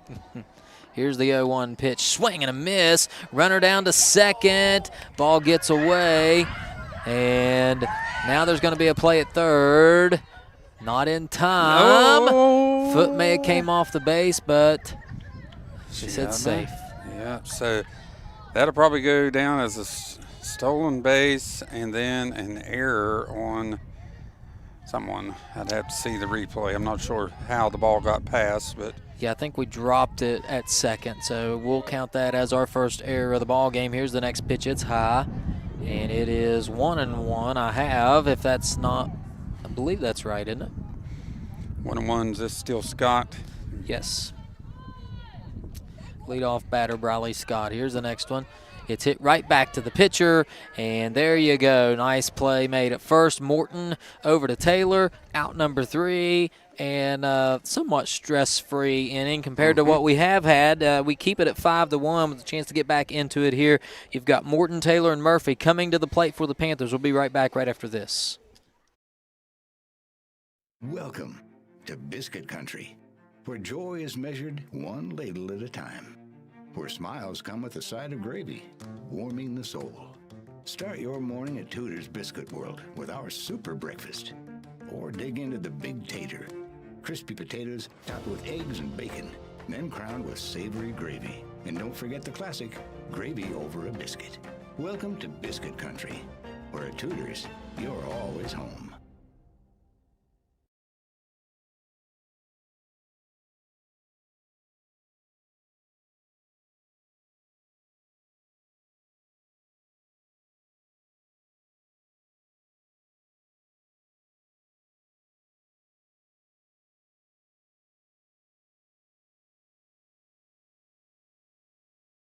We are back here at Bradley Field as the Panthers are coming up to bat. A chance to get back in this thing. You've got the 2, 3, 4 batters coming up in Brooklyn Morton, Addison Taylor, and Riley Murphy. And, Coach, something we're going to watch for here in this inning. Watch the foot of the pitcher as that's strike number 1. And is that from what we understand here, the pivot foot, the back foot, so to speak, can't land before the front foot. That is correct. I haven't noticed that, but that is correct. It kind of seems that way, and that's a ball, so it's 1-1 to Morton. And we'll kind of keep an eye on that and see, thanks to our fans from home helping us keep us straight, as that's something, now that I've seen it, I can't unsee it, so to speak. It's almost like she's jumping towards the plate. Yeah. You can't you can land, you can jump, but your front foot has to land. You can't jump and land and then pitch. All right, Hillary stands in ahead in the count, 1 ball, 2 strikes to Morton. That one stays high for ball number 2, and it's 2-2 the count. As we have some experts, we'll call them, helping us out as well when we have questions. There's a swing and a miss, strike 3, and that's the first out of the inning as Morton goes down swinging. There's that first strikeout of the year. And that will be Hillary's 6th strikeout of the afternoon. So quickly racking up the strikeouts, and that'll bring up Addison Taylor with 1 out in the inning and nobody on base. And we'll see if Addison can't get things rolling here for the Lady Panthers. She stands in, right-handed batter. Here's the pitch. Here's a strike on the outside corner, 0-1 the count.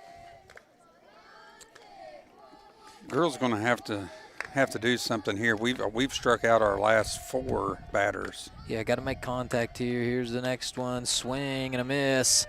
Strike 2. And another swinging strike as we're just getting swing happy at this point and just hoping that it hits the bat. Ball hits the bat. We'll see what happens here. Here's the next one. Swing and a miss. That one out of the zone. And we swung at it anyways. Strike 3, and now that's 5 straight strikeouts. Yeah, Murphy coming up. Murphy had a nice piece of hitting as she was able to take a changeup up the middle for a hit. Now, we didn't score the run on Riley's hit, but we got him over to third. So maybe start us off here with a hit, Riley. 2 outs. Here is the next pitch. That one stays inside, ball number 1. 1-0 the count. Abby Hillary starting to really get comfortable out there. Nicholas County leading 5-1. Here's the next pitch. That one high for a ball, 2-0 now to Riley Murphy. Yeah, as I like you said, you can't unsee it. It's basically a crow hop. Yes, it almost looks like a crow hop is how, yeah.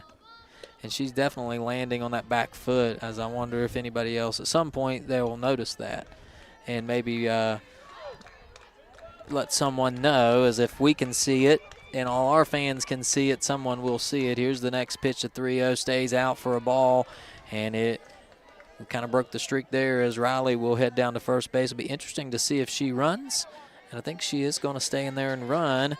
And now you got Hannah Gandy coming to the plate. Gandy with a runner on first and 2 outs in the inning. What did she do the last time? Hannah had an RBI single that scored Brooklyn. Well, yeah, she hit the little nubber right at the first baseman. I remember. We'll see if she can't do some more damage here. We're in the top of the third, looking for a little 2-out magic. Hillary stands back in the circle. Here's the pitch. Fouled back, strike 1.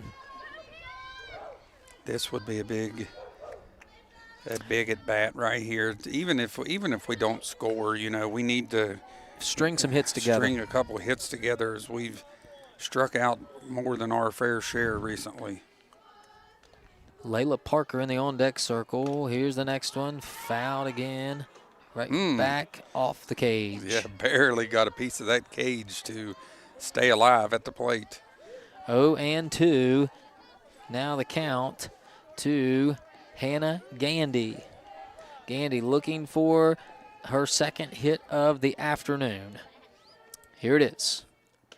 That one is going to be called strike 3. As thought that was outside, but Strike three it is. So we'll head to the top of the fourth inning, as that was the bottom of the fourth. Head to the top of the fourth inning. Panthers still down 5-1. This is WVRC Clay County Sports. We'll be right back right after this. Clay Family Pharmacy is your hometown pharmacy, serving Clay County and the surrounding areas with prompt, reliable service and a family-friendly atmosphere. We are open to serve you weekly. Our hours are Monday through Friday from 9 a.m. to 6 p.m. and we are open Saturdays from 9 a.m. to 2 p.m. Give us a call at 304-587-2123. Clay Family Pharmacy, proud supporters of all Clay County athletes.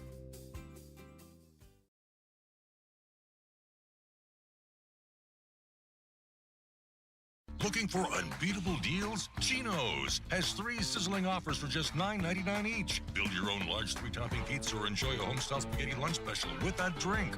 All for only $9.99. And for a limited time, get 2 medium specialty pizzas for just $9.99 each. That's right, a large 3-topping pizza, spaghetti with a drink, or medium specialty pizzas are all just $9.99 each. Chino's Pizza and Spaghetti House, where $9.99 gets you more. Participating locations are listed at genospizza.com.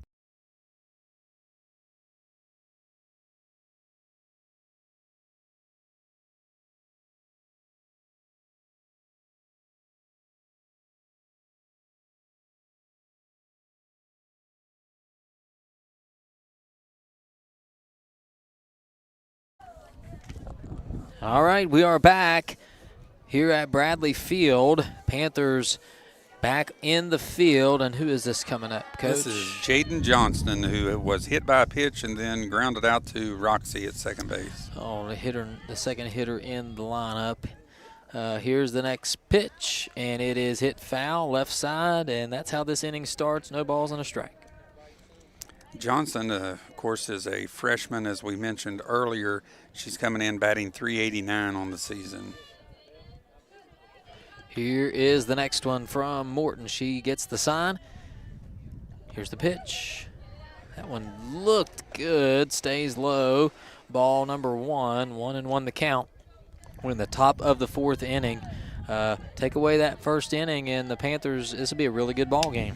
Yeah, you know, Brooklyn came in after we had the early trouble and has really settled down. She has walked a couple batters, but other than that, she's struck out what did I say earlier? Four strikeouts so far in the game. So, you know, Brooklyn, she'll settle down, get us through this. Maybe we can get back in it from the plate. 3-1 the count here as Morton trying to find that strike zone. If that's been the bugaboo so far for the Lady Panthers, and there's ball 4. And so we're going to put Johnson on for the second time this ball game. And her not having to do much work to get there, just stand in. Dangerous hitter coming up, Alina Atkins, 2 for 2 on the day, scored 2 runs. Yeah, Atkins has been all over the place for the Grizzlies. She stands in. That one's low for a ball. Johnson not going anywhere at this point.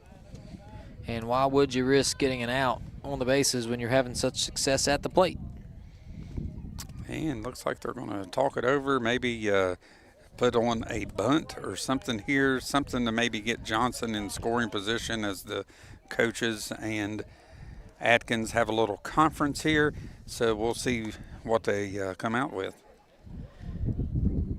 It's been a frustrating game for Clay County so far. It was like the first 4 batters in just went disaster happened, and then we got kind of settled things down, got back into it as there's a foul, bunt foul for strike number 1. Since then, it's been really a 1-1 ball game, but we hit the first 2 batters of the game. The next 2 came up and got hits, and it just kind of led down the rabbit hole from there. We're trying to battle back. It's the way that's been this entire game as that ball gets loose, and Johnson will head to second base easily. It's 2-1 the count. And that'll take away the bunt attempt as she was trying to sacrifice her over. Said she fouled. Oh, did that bait thing. Oh, okay. Okay, so. Okay, I thought it hit the ground and went past her. Yeah, I don't know what they're calling here, because She didn't attempt to swing at it, did she? I guess they called. I'm not 100% sure. I thought it hit the ground and went past her, and she pulled it back. But apparently, that's why I'm sitting up here and they're down there doing it. Well, now she's going to run, and Gandy fumbled the ball for a moment, and so she'll be on second anyways. Now it's 3-1, so I don't know. I don't know. Well, either way, we got a runner on second. We have nobody out. She'll be swinging away if she gets one to swing at. Morton trying to work back in it. Here's the pitch. It is a pop-up into the outfield, on to make the play. Unable to make it are the outfielders, and Adkins will be into second base. Runner had to hold up at third base, and so now it's second and third with nobody out, and this is trouble. Yeah, that ball was hit about 4 foot behind the infield area and just unable to. In the Bermuda Triangle out there, yep. In a no man's land. Here is Morton now trying to work out of trouble. First pitch is a ball, 1-0, and this is going to be Abby Hillary, the pitcher, and she has been wreaked havoc all game as well. Hillary stands in, 1-0 the count. That's high, 2-0. Panthers trying to find a way. It's just you try to just hang around in these type of games, and hopefully you catch a break somewhere. And if you're Nicholas, you want to put us away, as that's ball 3-0. But if you can just hang around and hang around and hang around, maybe something could happen. Hillary, a dangerous hitter. She lined out sharply to Roxy. That pitch is in there for strike number 1, and it is 3-1. So back at it would be a big out here if Morton can get this one. Here's the next one, stays low for a ball. You do have a base open, but that loads them up, and nobody out.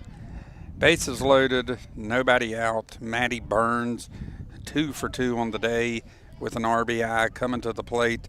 This is a situation that is not in our favor. Obviously, it sets up a force run everywhere as number 6 comes in to courtesy run for Hillary. We had her just a little bit ago. That's Braylon Harmon. But it sets up a play anywhere, so if a ball is hit right back to Brooklyn or Addison or Riley, maybe you'll see the ball come home. If not, the best action is to get an out. Anywhere we can get one. Yeah, you've got an out at any base, as you said. So chance here, you don't want to make it something it's not, but you do have if you're a coach, telling these girls, don't overthink it, just get an out somewhere. If the worst thing that can happen is they give you an out and you don't get one. Here's the next pitch, and that one squirts away. Runner's going to come home. Runner is safe. All runners will advance a base. Yeah, and on that's the a run wild scored. pitch. And, we have that concrete barrier there in the background. And sometimes when that ball gets past the catcher, it'll take a angle somewhere outside of where the catcher is expecting it. This pitch fouled off way up high and onto the top of the cage for strike number 1. 1-1 now the count to Maddie Burns, a .294 hitter. Plays catcher and right now in the driver's seat in this at-bat here with second and third. 6-1, 2 runners on, so not quite to a short game status, but we definitely need to get out of this. Yeah, 3 more runs would make it. That pitch inside just off the plate. You saw Gandy there try to frame that one an extra second, umpire not having any of that. And so it's 2-1, I'm sorry. Here's the next one, check swing foul. It'll be 2-2. Burns helped us out there with that check swing on a ball out of the strike zone. So, that helps Brooklyn out. Brooklyn needs to settle down, throw a strike here, let her defense, who's played well all season, make some plays behind her. This is Maddie Burns stepping in. Here we go. Now we got time. Looks like the umpire saying something to the folks behind the plate, maybe? Yeah, probably some disgruntled fans maybe that he had to take care of somehow, some way. Either way, we have Burns again back in. Burns has been batting since last week. 3 o'clock, and she walks. Apparently, I had the count wrong because I had it at 2-2, but it must have been 3-2. So that will load the bases up one more time, as they've seemingly been all game long. And this is Stella Bays. Bays has walked and struck out. If she would walk here, it would walk in a run. Morton trying to get out of this inning. Here's the pitch. There's a good one for a strike. 0-1 the count to Stella Bays. You've got Burns on first, Hillary actually it's a pinch runner out there at second. And then Adkins still standing over there at third. This one fouled off the cage for strike number 2. And now you're in a good spot here.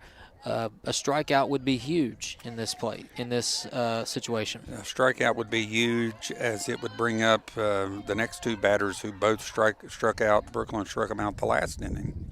Here's the next one. Stays inside. Ball squirts away. Runner's going to come home and score again. It's like we had a replay right there. Another run on a wild pitch. And that's good base running by Adkins, because that ball wasn't far away. As Hannah went back there to try to get it, wasn't able to come up with it, and played it another run, as we're down now 7-1. And the bad thing is we haven't really gave up a ton of hits here. No. We're just putting them on base all over the place. Here's the next one. Swing and a miss, strike 3. Good recovery there by Brooklyn, and that's the first out of the inning. And that'll bring up Journey Meadows. Journey hit a fly ball to Laney out in left field and then struck out her last at bat. So good opportunity for us to try to get out of this. Here comes that wind again, starting to whip. First pitch is low for a ball, 1-0, the count. Runners on second and third base, as Journey Meadows, who doesn't play the field, is just the designated hitter, whatever they call it in softball. She pokes this one out into center field, over to the right field area, actually. Nichols makes the play, and that is the second out of the inning. Good communication out there by Parker and Nichols. Nichols comes on to call her off, makes the catch, and now there's 2 out in the inning. And that'll bring up Cassie Harper. Harper had an RBI single her first plate appearance and then struck out her most recent one. Chance to get out of it here. This one swung on, fouled off her foot. 0-1 the count. And Harper, 273 batter. Got a chance. This is a big out. Brooklyn seemingly works out of a lot of these tough jams. Yes. That one high for a ball. She has the ability to do that, and what a weapon it is. And again, I mentioned it, I know it's 7-1, but you just hang around enough here, and maybe you find a way to stay in this thing. Here's the next one. It's a ground ball right to Morton. She picks it up, throws it over to first in time for the out. That's out number 3. We head to the bottom of the 4th. 7-1 your score. We'll be right back right after this.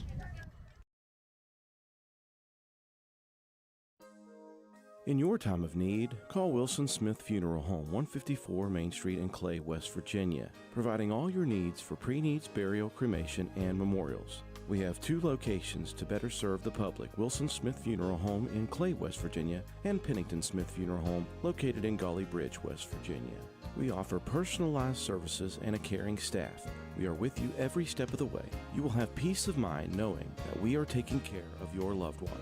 Call Wilson Smith Funeral Home, 154 Main Street in Clay, West Virginia at 304-587-4244, or Pennington Smith Funeral Home located at 331 Main Street, Golly Bridge, West Virginia at 304-632-2111. Basil W. Smith Jr., LIC owner.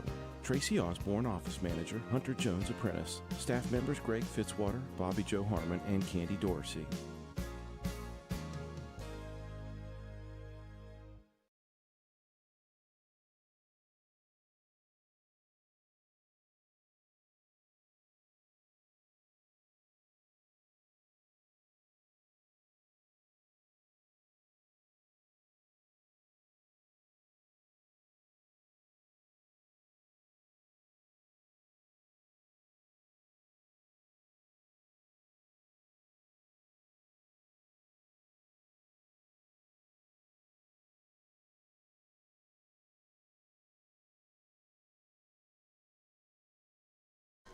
All right, we are back for the bottom of the 4th inning as I try to get the scoreboard set here. Panthers coming to the plate. Who we got here leading this inning off? Parker. Layla Parker. Layla up as the first pitch. Layla will be followed by Roxy and Laney. Roxy Schoolcraft, Laney Sears. All right, it is 1-0 the count to Parker as she fouls this one off. And keep an eye on that illegal pitch. Again, we were able to confirm by the rule book, crow hopping, as you called it, is one of the things that they say is illegal. And what makes it illegal, Al, is if the plant foot, the one that is on the rubber, if it hits before the ball is released, that is an illegal pitch. It looks like that's what is exactly what's happening here. We'll see if anybody catches it from we tried to send word down. We'll see. There's another pitch outside for a ball. They appeal down to first base. The first base umpire says no swing, so Layla will stay alive. No swing. It's 3-1. Good start here for Parker. Here's the next one. That one will cross right at the knees for strike 2. And now you got a full count, 3-2. Bottom of the 4th inning, Panthers need some runs in a bad way. Yeah, down, what are we down? 7-1? Yeah, 7-1. Here's the next pitch. That one stays high, ball 4. Ooh. And that'll be a leadoff base runner, Layla Parker. Good plate discipline right there. Yeah, that'll bring up Roxy Schoolcraft. Roxy was able to draw a walk her last plate appearance, so Clay's going to have to string a couple things together here to get back in this. And right here is a good time to do it with the leadoff batter on. That wind picking up, especially from up here at our level. Yeah, we're at Mile High Stadium. Yes, that one down low for a ball. And there goes my sunglasses as they have flown completely off the table. Yep, the scorebook's getting ready to fly off the deck, everything. All right, 1-0 the count. And now we've got time here as Coach Parker calls time to talk things over with Roxy. Roxy had a walk on 4 pitches last time, I believe, and hasn't saw a strike this game. Roxy, most likely after that conference, she'll be squaring around the bunt, I would bet. Hillary stands in, gets the sign. Here's the pitch. She does, and pokes at it, fouls it off, strike 1. And the best analogy I can use for bunting is catch the ball with the bat. Don't stab at it. When you stab at it, you most likely either will miss it or foul it off. Let the ball come to you. Here's the next pitch. Swinging away that time. Strike 2, and now I'll tell you how Jim Boggs, a really good Little League coach back in the day, he used to tell us with the ball in your glove, you take your pointer finger to the ball. There you go. That pitch hit, and it's just popped up. And for a moment, I thought that was a line drive, but it's not. It's out number 1. Go ahead. And he would say, if you're going to bunt, take your top hand, which is your off hand, not your glove hand, your throwing hand if you're right-handed, and point it directly at the ball and catch it. Well, there you go. Perfect way to bunt. And who we got here? Laney Sears? Laney Sears, who struck out her last plate appearance. Laney stands in here, and she's ready to go. She struck out, I believe, on 3 swings. Yep. She is ready to take the bunt, now pulls it back. Ball gets away. Parker heads to second base easily. Now you got a runner in scoring position here, and every run's going to matter, even if you don't get all 6 here, because, as you mentioned, you get down 8 after 5 innings, and it's a ball game. Yeah, luckily we have 2 more cracks at it, but, the top of their lineup, batters 1 through 4, have scored all 7 of their runs. Swing and a miss. Sears can't come up with that one. It is 1-1. Layla takes a really good lead off after the pitch, and I wouldn't be surprised if when they throw the ball back to the pitcher, if she don't try to take third. Here's a swing and a miss as she's a third of the way down there already. Yeah, if the catcher, when the catcher stands up and throws back to the pitcher, if Layla is still in that spot, she may be able to take third. She's so far off. Sears now down 1-2. Stands in. Here's the pitch. Swung on and missed. And the bat path just never got to the ball. And that is strike 3. Yeah, that is strike 3, and that is her second time she struck out. And that'll bring up Lily Nichols, who also struck out once her first plate appearance. Lily stands in here trying to turn that lineup over to Emma Arnold, runner in scoring position here. As she stands in the right-handed batter's box. She has scooted back a little bit, it appears, maybe. We've talked about that in the last couple games.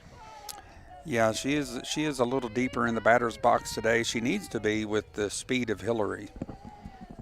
Hillary stands in. Here's the next one. Swung on and missed again. That's strike 2. Now Hillary 1 strike away from getting out of this inning with a 7-1 lead intact. Here we go, Nichols stands in. Here's the pitch. Stays high. That's ball 1. 1-2 the count. And again, Parker, you're right. She goes about a third of the way every single pitch, and they've yet to throw down there. Here's the next one. Swung on and missed, strike 3, and that is how the 4th inning will come to a close. Panthers still trailing 7-1. We go to the top of the 5th. Panthers back out on the field right after this. This is WVRC, Clay County Sports. Clay Family Pharmacy is your hometown pharmacy, serving Clay County and the surrounding areas with prompt, reliable service and a family-friendly atmosphere. We are open to serve you weekly. Our hours are Monday through Friday from 9 a.m. to 6 p.m. and we are open Saturdays from 9 a.m. to 2 p.m. Give us a call at 304-587-2123. Clay Family Pharmacy, proud supporters of all Clay County athletes.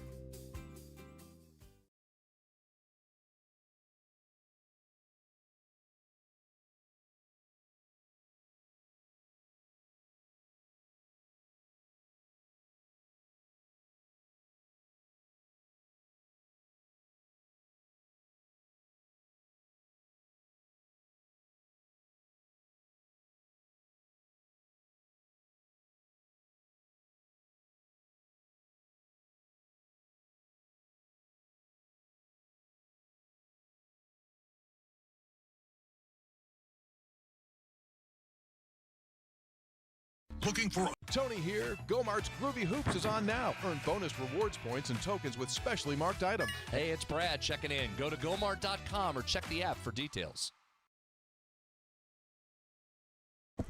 We are back here for the top of the 5th inning. It is leading off this inning, Anna Tinnell. And before this game, didn't have a batting average. What is she so far this game? So far this game, she has struck out. She was hit by a pitch on an 0-2 count, if I remember, and then she stole a base and got on over to third on the error. So 0 for 1 with a hit by pitch and a run scored. 0 for 1 and a hit by pitch. She did not score a run, but she was able to reach third base. Okay. All right, so now we've got a it looks to be a slight pause in the action. I think we got a pinch hitter. It looks like number 35 is coming to the plate. 35 may be Mariah Vaughn. We have a lineup here with 2 different numbers, and she's 15 and 35. So if this is Mariah Vaughn, possibly. Mariah Vaughn, and I know anybody with the last name Vaughn would be dangerous. Yes, and probably Dylan's cousin. Yeah, if she doesn't get a hit, she can probably run the scoreboard. Yes. Yeah. We could have her come up here and run the scoreboard. So, right. Dylan, if you're home watching, this is your cousin, Mariah Vaughn, stepping up to the plate, and we know she's dangerous. Yes. She fouls one off immediately, 0-1 the count. We're in the 5th inning, and so we now have to be careful here. If we give up too many runs, we run into short game territory. We will get an at-bat as she fouls this one off again. It is 0-2, but if we find ourselves down 8 when we come to the plate, we have to score a run. Yes, you have to score a run. You have to remain inside of 8 in order to continue on after this inning. Vaughn hits this one right to third. Murphy picks it up. The throw goes wide at first base, and Vaughn will reach on the error. and she'll become the leadoff base runner. Yeah, Murphy came up, fielded it cleanly. Looked like maybe that knee come into play a little bit as she wasn't able to adjust her body all the way around to get a good throw over to first base. All right, so this is going to be Briley Scott one more time. Scott stepping in here, squares around a bunt, fouls it off, and I thought she fouled it off. Maybe not. Maybe she pulled it back and it was just a wild pitch. Let's see if we have a replay. Let's see. That got a little late.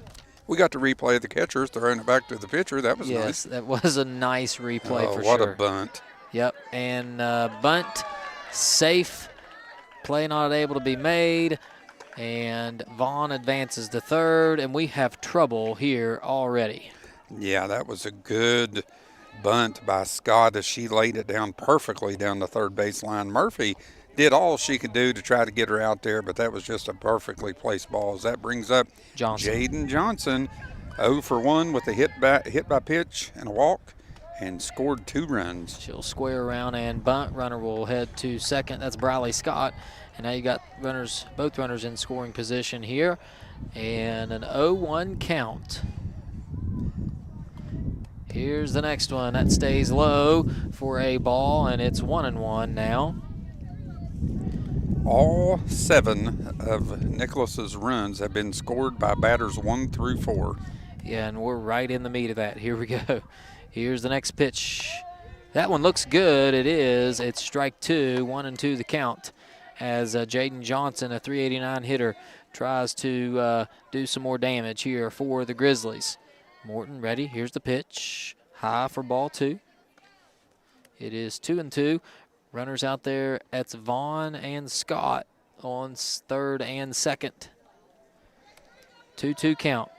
Let's see if Morton can't get the strikeout here, pull the string on her. Here it is.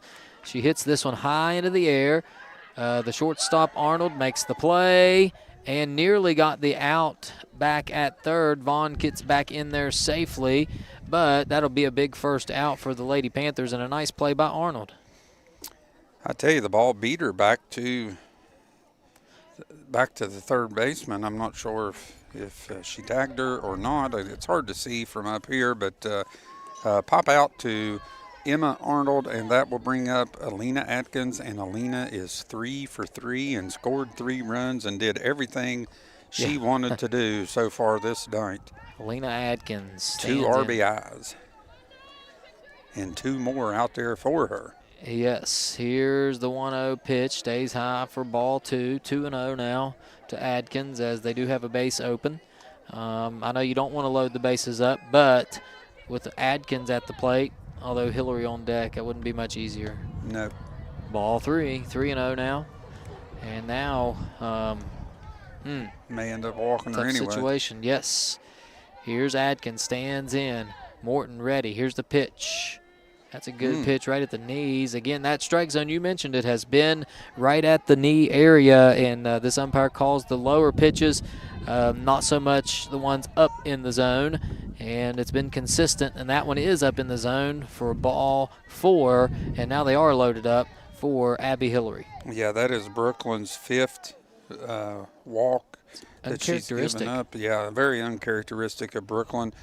She's probably trying to be a little too careful with the top of this order, and my suggestion would be just go at them.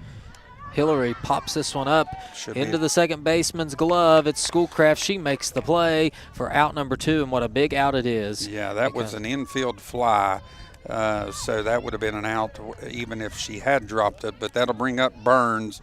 Burns, 2 hits, 1 walk on the day, and a RBI. Maddie Burns into that right-handed batter's box. 2 outs, bases loaded. First pitch high for a ball, 1-0. Nowhere to put her, so you got to throw strikes here. Nowhere to put her. You do have to throw strikes, and you just get an out wherever you can get it. Here's the next one. It's hit, ground ball to third. Murphy picks it up, goes home. The out is made as hopefully she stepped on the plate, and that is out number 3. So the Panthers will not be short-gamed in this inning. It's 7-1 your score. We'll go to the bottom of the 5th. We'll be right back. This is WVRC, Clay County Sports. Tony here. Go-Mart's Groovy Hoops is on now. Earn bonus rewards points and tokens with specially marked items. Hey, it's Brad checking in. Go to gomart.com or check the app for details. Legs Welding, Inc., located in Clay County, West Virginia, has provided high-quality products and services to the vital West Virginia coal mining industry since 1978. Specializing in custom underground mining equipment such as shuttle car bodies, scoops, booms, and components. Legs Welding is fully equipped and capable of performing a variety of your welding and manufacturing needs. We only use American-made steel, and we take pride in our solid, strong American craftsmanship. Legs Welding, Inc., 304-587-4335. Proud to support the students and athletes of Clay County. People's Bank student checking account is designed for teens and college students. The special account allows for experience managing a checking account with a highly rated mobile banking app, along with a People's Bank debit MasterCard for purchases and ATM use. It also offers options for direct deposit and mobile check deposit. Visit your nearest People's Bank location or learn more at peebo.com. People's Bank, working together, building success for now and for the future. Member FDIC. All right, we are back here at Bradley Field for the bottom of the 5th inning. The Panthers have the top of the order coming up. It's going to start with Emma Arnold, and what an inning to get back in this thing here. You just never know in this game of softball what can happen, and the Panthers have a chance here. Bottom of the 5th, third time through the order. Let's see if we can't do some damage against Hillary. It starts with 1 run. You can't score 6 in 1 batter, so you got to get to that 1 run before you can do anything else. It looked like Arnold squared around a bunt and pulled the bat back. It is 1-0 the count.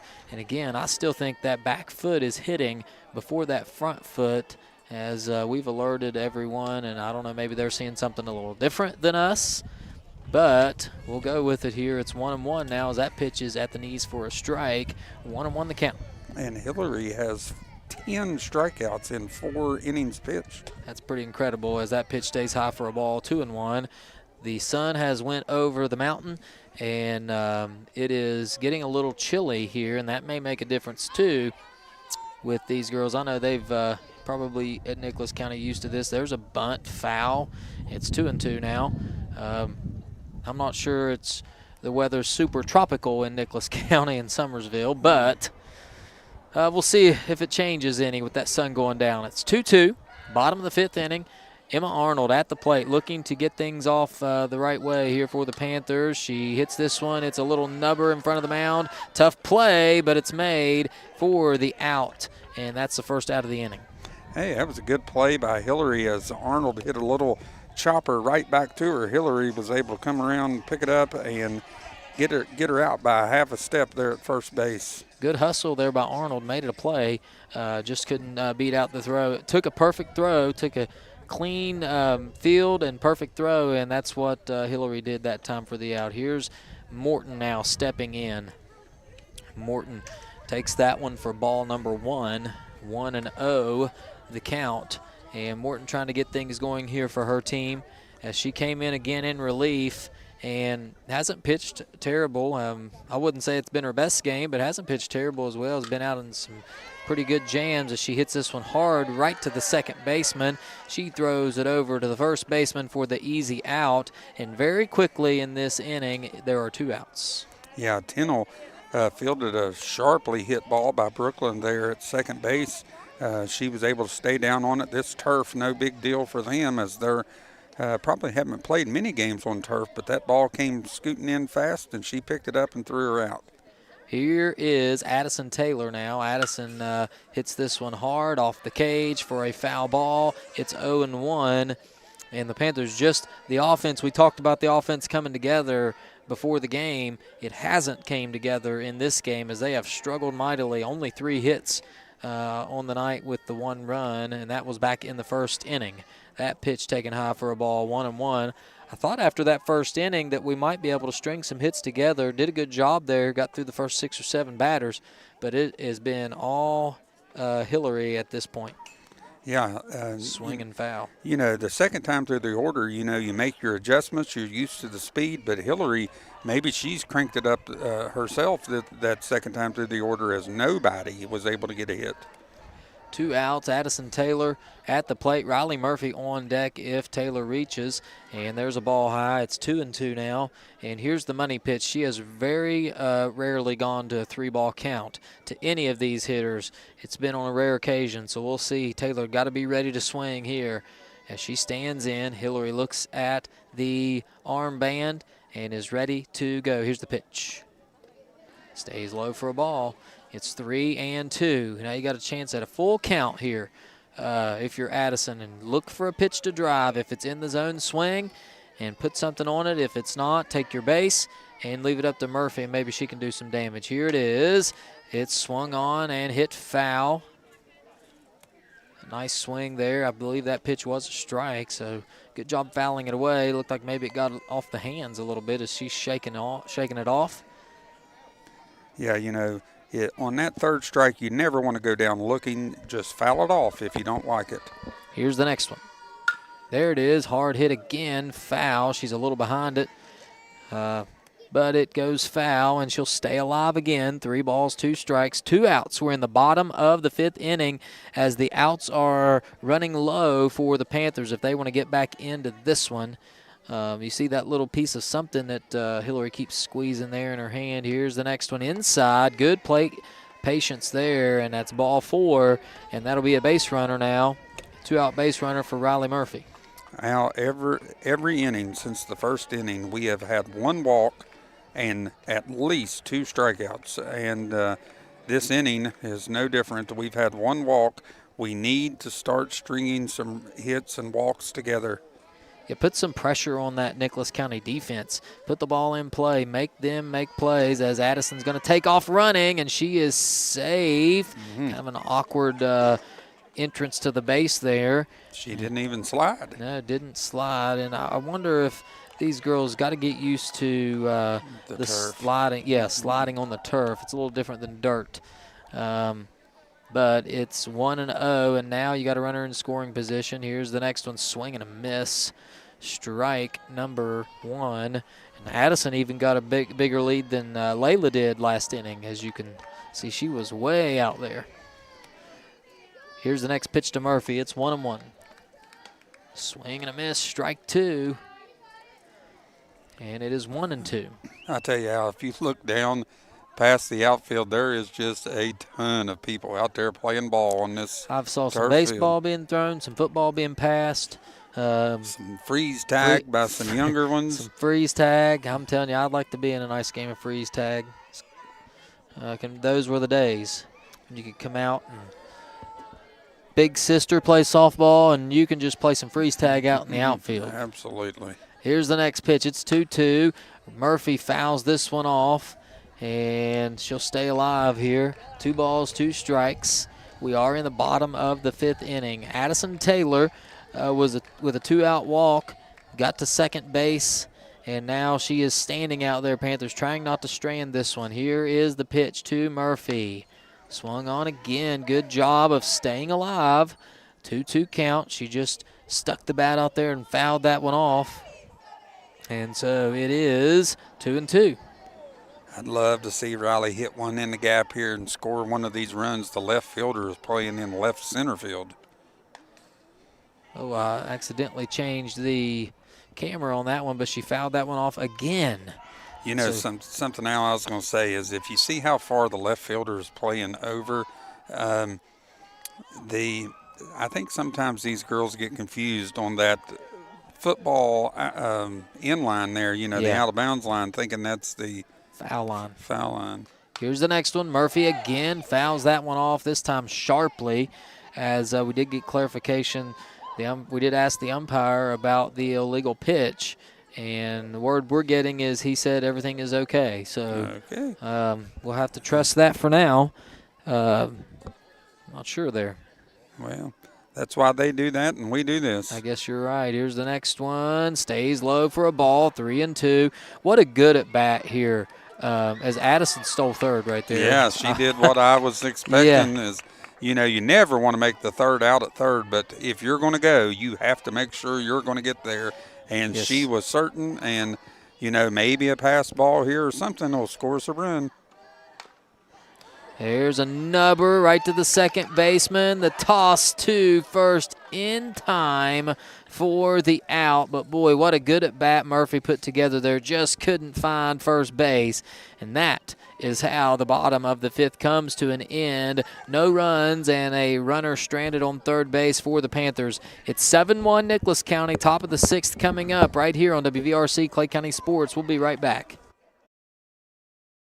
At People's Bank, the team of local wealth management professionals can help you achieve your financial goals. They provide customized services, including investment management, estate planning, trust administration services, retirement planning, and if you're a business owner, 401k plans for your employees. The strategies are designed to grow and preserve wealth while minimizing risk. People's Bank, working together, building success. Investment products are not FDIC insured, not deposits, and not guaranteed by People's Bank. Not insured by any federal government agency, subject to risk and may lose value.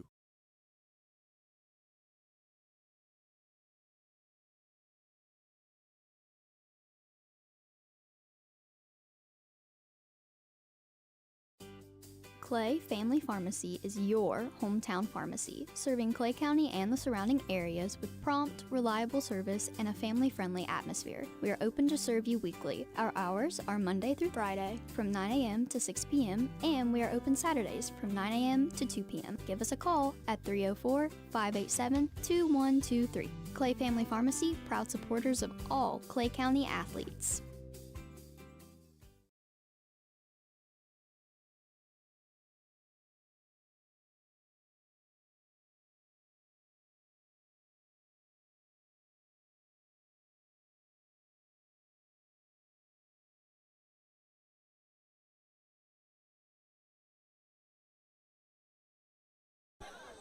We're back for the top of the sixth inning, and I didn't do my duty and set the scoreboard here. Who we got up, Coach?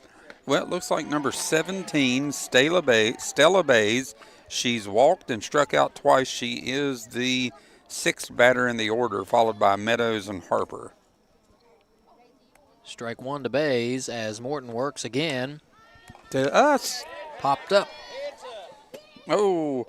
Yep. And they almost refused to move down there and nearly took one off the noggin. Yep, and we've lost our cameraman. I don't know where Jeremy went. Yeah, Jeremy, he must have went to get him a hot dog and said, I quit. All right, so it is Stella Bays now behind the count, 0-2. Here is the next pitch. That one stays high for a ball, 1-2 the count to Stella Bays. Morton working, top of the sixth inning, nobody out. It's been a rough go at it for the Panthers this game, as this one is hit right to the third baseman. Riley Murphy makes the stop but can't get up to make the throw. We'll score that one a hit, and that is nobody out and a runner on first base, and that will bring up Journey Meadows. Nice stab over there by the third baseman, but unable to make the play. Murphy doesn't look like that knee is bothering her too awful much, which is a good sign. Hopefully she'll heal up soon. As our cameraman makes his way back from hot dog stand. Yes, getting him a hot dog right in the middle of the sixth inning. Here is a bunt foul, and it is 0-1. I'm not sure that she made contact as they're allowing the runner to stay at second. Okay, so did they call it a strike? Well, Yes, they had to because she never pulled her bat back. Here's the next one. As I'm trying to not flip the camera so much, I apologize. Strike two, and who is this batting? This is Journey Meadows. Meadows has an odd bunt attempt as she doesn't put her top hand on the middle of the bat. She just puts both hands out there to bunt it. So, you know, I don't know, maybe she was thinking about slapping it or pulling it back. And a little butcher boy play, as they say. Here's Meadows now. Swing and a miss. Strike three for the first out of the inning. Nice job there by Morton. And she has that strikeout stuff, and she can do that which is really advantageous to us when we get in these jams like we have been all game long. Here is the next pitch now to Cassie Harper. That is Brooklyn's 6th strikeout on the day, only plagued by some walks. She's walked 5 batters, but she's only given up 6 hits in the game. Here's the next one, right over the leaping glove of the first baseman. Nichols picks it up. The throw into second, not in time, and a run will score. And it is 8-1, Nicholas County. And that was Harper. Harper will go into second on the, they call that a double, I guess, right? Yeah. We never really threw it to home. So with 1 run in, here's the bunt, and it is picked up in foul ground by the catcher Gandy. 0-1. 1 out in the inning, a run already in for Nicholas County. And boy, they have hit with runners in scoring position, and they have done the things they've needed to do with runners out there on the bases, and opposed to us who have not. Here's another bunt attempt, pulled back. Runner is now caught between second and third. And we got her in a run down here, and they execute it perfectly for out number 2. Nice job there by the defense. Yeah, that covered the corners. The center fielder came in. That's called bunt coverage number 3. All right, so here we go now. It's a 2-2 count to this batter.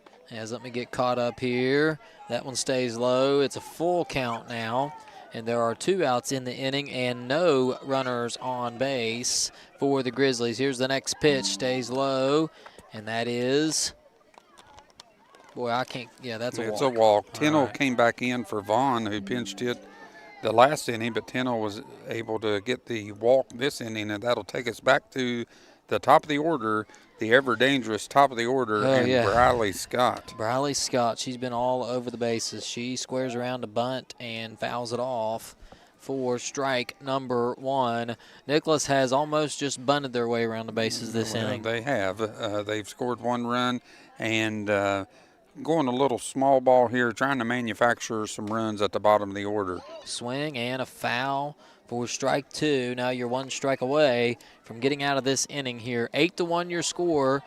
Nicholas leads the Lady Panthers. 0-2 count, however, as Morton steps back in the circle. Here's the pitch. That's high. Runner goes to second. Safe. Throw gets away. And that's going to be a stolen base. Yeah, good job backing up the stolen base attempt, because I believe had we got there, the ball arrived before the runner, but we were just not there to field it. Yes. Is that an error? Well, I don't know who you would give it on, since neither one of them were there. Okay. Maybe the catcher, but. Here's the next pitch, stays high again for a ball, and it is 2-2. Brooklyn having a hard time adjusting to this umpire's low strike zone as she continues to throw it high. That one is in the turf, way too low, and now it's full 3-2. And this is Briley Scott, who has just wreaked havoc on this game for the Panthers. Here's the next one. Check swing. And she went. She went, did she not? It looked like she went, and they're going to give her first base. So apparently they say no swing. I'd like to see a replay on that, because it looked like she. Yeah, we missed it.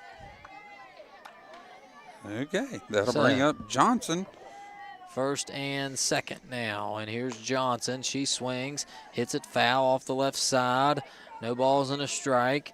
Morton has done a good job of working ahead in the count, just unable to get that final third out in this pesky top of the order for the Grizzlies. You're going to have to work right through the heart of it if you want to get out of this inning. Johnson looking for her first hit on the day. She has been on base twice and scored twice, but not by a hit. Here's the next one, high for a ball, and it is 1-1. And that run out there at second is important if you're Clay County, because with the score 8-1, if they are able to plate one more, then we would have to score to keep this thing going for 7. That's a ball, low, 3-1 now the count. Morton stands back into the circle. Here's the pitch. That's a good pitch. Inside for a strike. That's a good pitch. Brooklyn needs to really just bear down, lay one in the middle, just throw it as hard as you can, see if she can hit it. Here it is, and it fades outside for a ball, and that'll load them up for Alina Adkins. Oh, boy. And this is the situation where you just don't have that third pitcher, you know, as Parker started the game, was unable to have her best stuff, and Brooklyn has battled the entire game, really only hampered by the walks. You know, she's, 7 walks now she's given up, and she's normally a very consistent pitcher who doesn't do that a lot, and I think she's had a hard time adjusting to this strike zone, and she's trying to be too perfect, and it's 7 walks has put us in trouble all night long as Alina Adkins, who we've never gotten out, is up to bat. You're going to have to earn it if you're going to get an out here. And again, if a run does score, the Panthers are going to be forced to make something happen in the bottom of the 6th, or this game is over, as Morton falls behind 1-0, and Adkins puts it in play right to the shortstop. Arnold throws to first for the out, and that is out number 3. So we'll go to the bottom of the 6th, and we're sure to 7th inning. This is WVRC Clay County Sports. We'll be right back right after this. Tony here. Go-Mart's Groovy Hoops is on now. Earn bonus rewards points and tokens with specially marked items. Hey, it's Brad checking in. Go to gomart.com or check the app for details.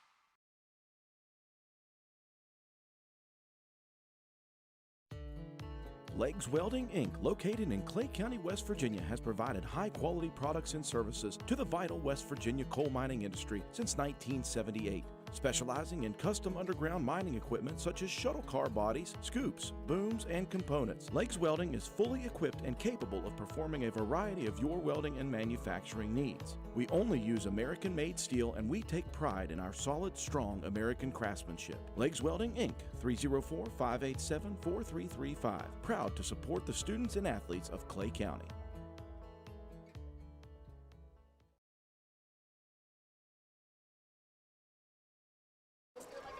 We are back. Bradley Field, bottom of the 6th inning, down 8-1 to Nicholas County. It is Gandy, followed by Parker and Schoolcraft, and if anyone would reach, Laney Sears and Lily Nichols to follow after that. Panthers down by 7 here in the bottom of the 6th. It's been all Nicholas County from the very first batter of the ball game, and they scored 4 early on and haven't looked back. Panthers squeaked a run out there in the first inning, and you kind of thought, okay, we're on to something, but haven't been able to do much since. And this pitcher that is on the mound, as she throws ball 1, and Gandy shows bunt. But this pitcher, Abby Hillary, has been dominant. She has absolutely been dominant, as she has 10 strikeouts on the afternoon. Here's the next one from Hillary. That one stays away again. Ball number 2. It's 2-0 now to Hannah Gandy. And we've said it before, try to find your way on base any way you can possibly do it.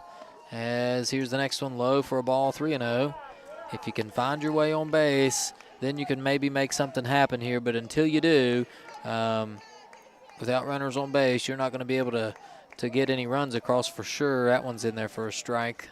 A good take there by Gandy. Make her throw a strike here. 3-1 the count to Hannah Gandy. Stands in. Hillary back on the mound. She hits this one into the outfield. Center fielder over to make the play for out number 1. Hannah worked the count. She was up 3-0.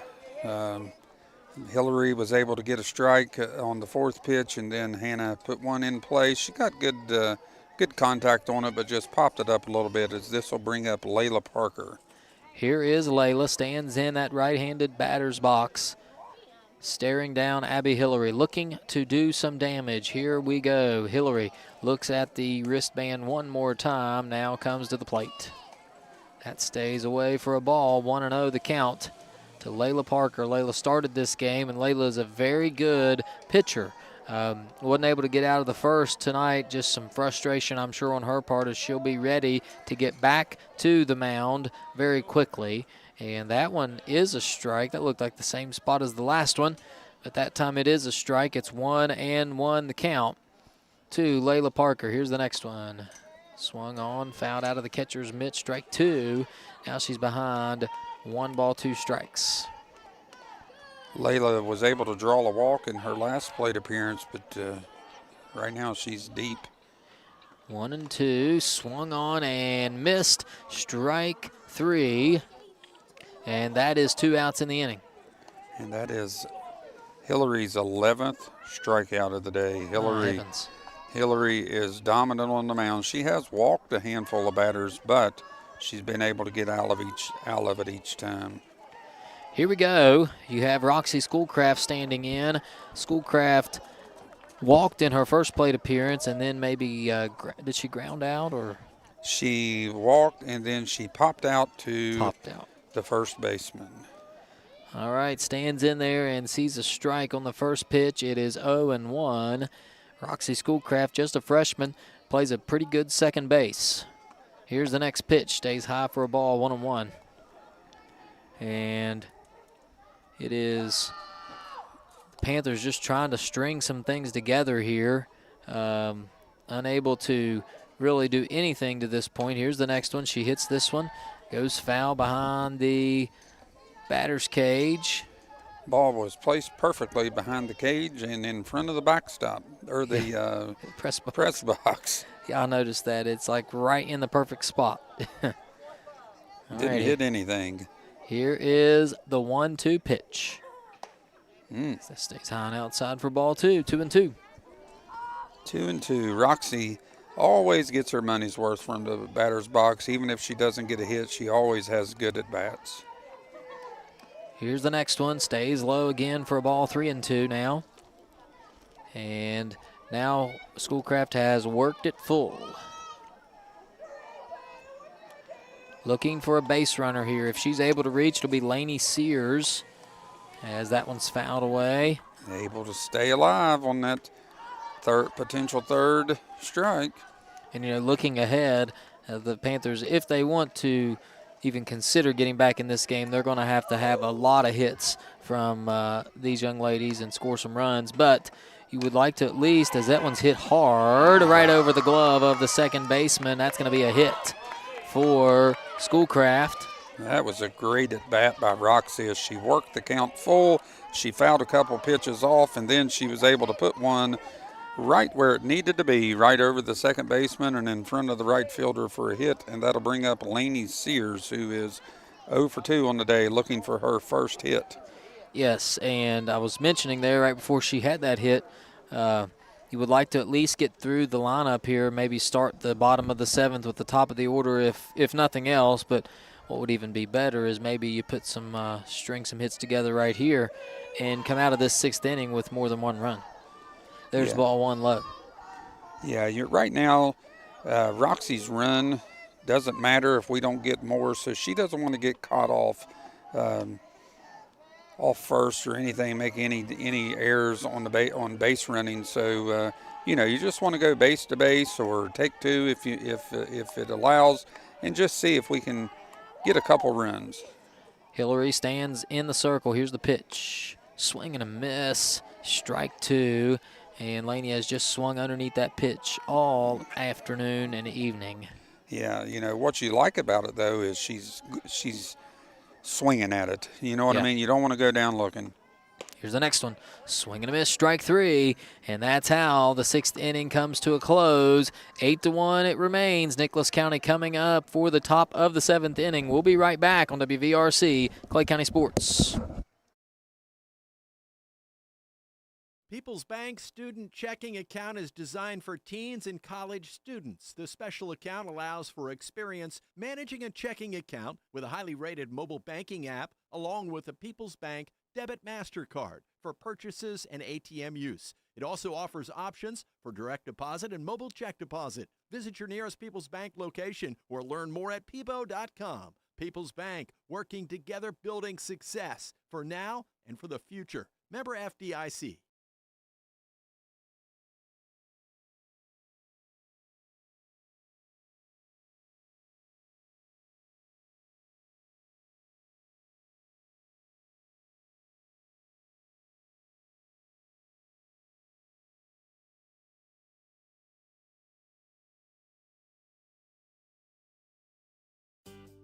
Clay Family Pharmacy is your hometown pharmacy, serving Clay County and the surrounding areas with prompt, reliable service and a family-friendly atmosphere. We are open to serve you weekly. Our hours are Monday through Friday from 9 a.m. to 6 p.m. and we are open Saturdays from 9 a.m. to 2 p.m. Give us a call at 304-587-2123. Clay Family Pharmacy, proud supporters of all Clay County athletes.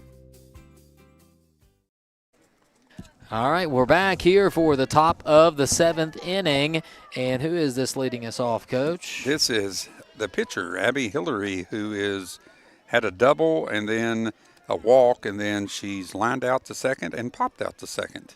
All right, so that is correct. We were able to get Adkins out for the first time all game. And it is quickly 2-0 to the pitcher, Hillary. And big news, the Reds score a run.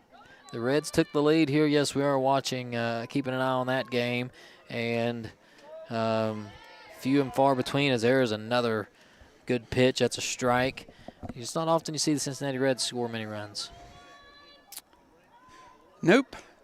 But they do this time. Here's the next pitch. Man, that looked like a good pitch right there, but it stays high, 3-1. That's that high, that low strike zone, I should say. If you're the umpire there, he likes the strike zone low. There's another good pitch. Okay, that one's going to be a strike. I was going to say that has to be a strike. If that wasn't a strike, I was quitting. Yeah. All right, full count now to Hillary as she stands in. Here's the pitch. Smacked into right center field. It's picked up by Parker, and they're going to throw into second. She's going to be safe. Oh, man. Yeah, a little bobble out there. The communication has been somewhat of an issue in the outfield today. It's just been an all-around weird game if you're the Panthers. Yeah, and that puts a runner in scoring position on a ball that should have kept the runner at first. All right, so who we got here? Well, I'm not sure if that is number 8. So it is Maddie Burns, the catcher. Burns has 2 hits, her first 2 plate appearances. She then walked and then hit a fielder's choice where we threw the ball out at home plate. Swing and a miss. As she hit one to Murphy with a bases loaded situation. All right, so Burns stands in, 1-1 the count, nobody out here in the top of the 7th. That pitch, boy, 2-1. Well, we don't know if we want them low or if we want them high. I'm fine if it's one or the other, but we just keep it consistent. Here's that one. I thought that one was a strike, but that's why we're up here. Here's the next one. That one is a strike, 2-2. Good pitch there as Brooklyn is just battling. And this umpire is one of the best in the state as he's done state championships, state tournaments. So, you know. Well, maybe I shouldn't say anything. Yeah. A swing, foul ball, 2-2 the count. Maybe he knows a little more about that pitch than I do, but well, I still think she's hitting on that back foot, but that's all right. And we're quite a distance away from where he's at, so who are we? The next one stays low for a ball, 3-2. And you got a full count now with a runner on second, and you don't want to make this a long inning at all. You just want to get back to that dugout, so let's get a good strike here, and up stays high for a ball, and it is 2 men on and nobody out. Yeah, another walk by Brooklyn, as we've mentioned, just uncharacteristically unable to find the strike zone pretty much all game. Not her best stuff today, but, you know, she's battling hard, and she got 6 strikeouts, and she's facing Stella Bays here, who singled and scored a run her last at bat. Now, Stella Bays is also a basketball player. Maybe a lot of these ladies are, but I remember that name as she was a pretty good basketball player, and she lines it to third. It's caught. Wow. How about that? Yeah, that was a nice play by Riley. Riley over there playing a good third base. You're going to see it right here. How about this? Sharply hit. Boom. Nice play. And good base running for Nicholas County to not get caught off. Yep, next batter is up, swing, foul back. This is Journey Meadows, 0-1 the count. 1 out in the inning, first at second. Meadows, are the runners. Meadows looking for her first hit of the day. Meadows is choked up a little bit on that bat, I noticed. She swings and misses here, and it is 0-2. And this is where you take advantage if you're Brooklyn and just probably pepper in with fastballs. Here's the next one. Foul ball again, and it's still 0-2. We are in the top of the 7th inning here at Bradley Field. Nicholas has led for the entirety of this game. Has been unable to reach short game criteria, however. Here's the next one. Stays inside for a ball, 1-2. Good idea if you're Brooklyn. Maybe get her to chase. She's been ready for those inside pitches, so you bring it in a little more off the plate. Now let's see if she goes away and hard here. Here we go. That one hit right to the second baseman. Schoolcraft picks it up. Nice play, goes to first for the out. Runners do advance to second and third, but that is out number 2. Nice play there. Nice play. As we've mentioned all day long, Roxy fields her position as good as any second baseman out there. She's very, very steady, as this will bring up Harper, who is 2 for 4 on the day with a single and a double. Harper helping out that batting average, right? It was at 273 prior to the game. But with a 2 for 4 afternoon, it will definitely improve. We'll see what she does here in her 5th plate appearance. She also has 2 RBIs today. A really good game for Cassie Harper. That one stays high. Runners will have to stay put, though. It's 2-0 to Cassie Harper. On deck is, well, Anna Tinnell. Is Tinnell going to bat? Well, Tinnell did bat, Vaughn. Came back in for Vaughn. So Vaughn could re-enter, but if she does, that would do Tinnell in, and I don't think they're going to. Nice play, hit the first. 3 and unassisted. Yep, right to Addison Taylor, who steps on the bag, out number 3. It's 8-1 your score. Last crack at it for the Panthers coming up. We'll see what we got. It's Lily Nichols, and then we'll turn the lineup over Arnold and Morton, and if anybody reaches, Addison Taylor. We'll be right back right after this. Welcome to Biscuit Country, where joy is measured one ladle at a time, where smiles come with a side of gravy, warming the soul. Start your morning at Tudor's Biscuit World with our super breakfast, or dig into the Big Tater, crispy potatoes topped with eggs and bacon, then crowned with savory gravy. And don't forget the classic, gravy over a biscuit. Welcome to Biscuit Country, where at Tudor's, you're always home.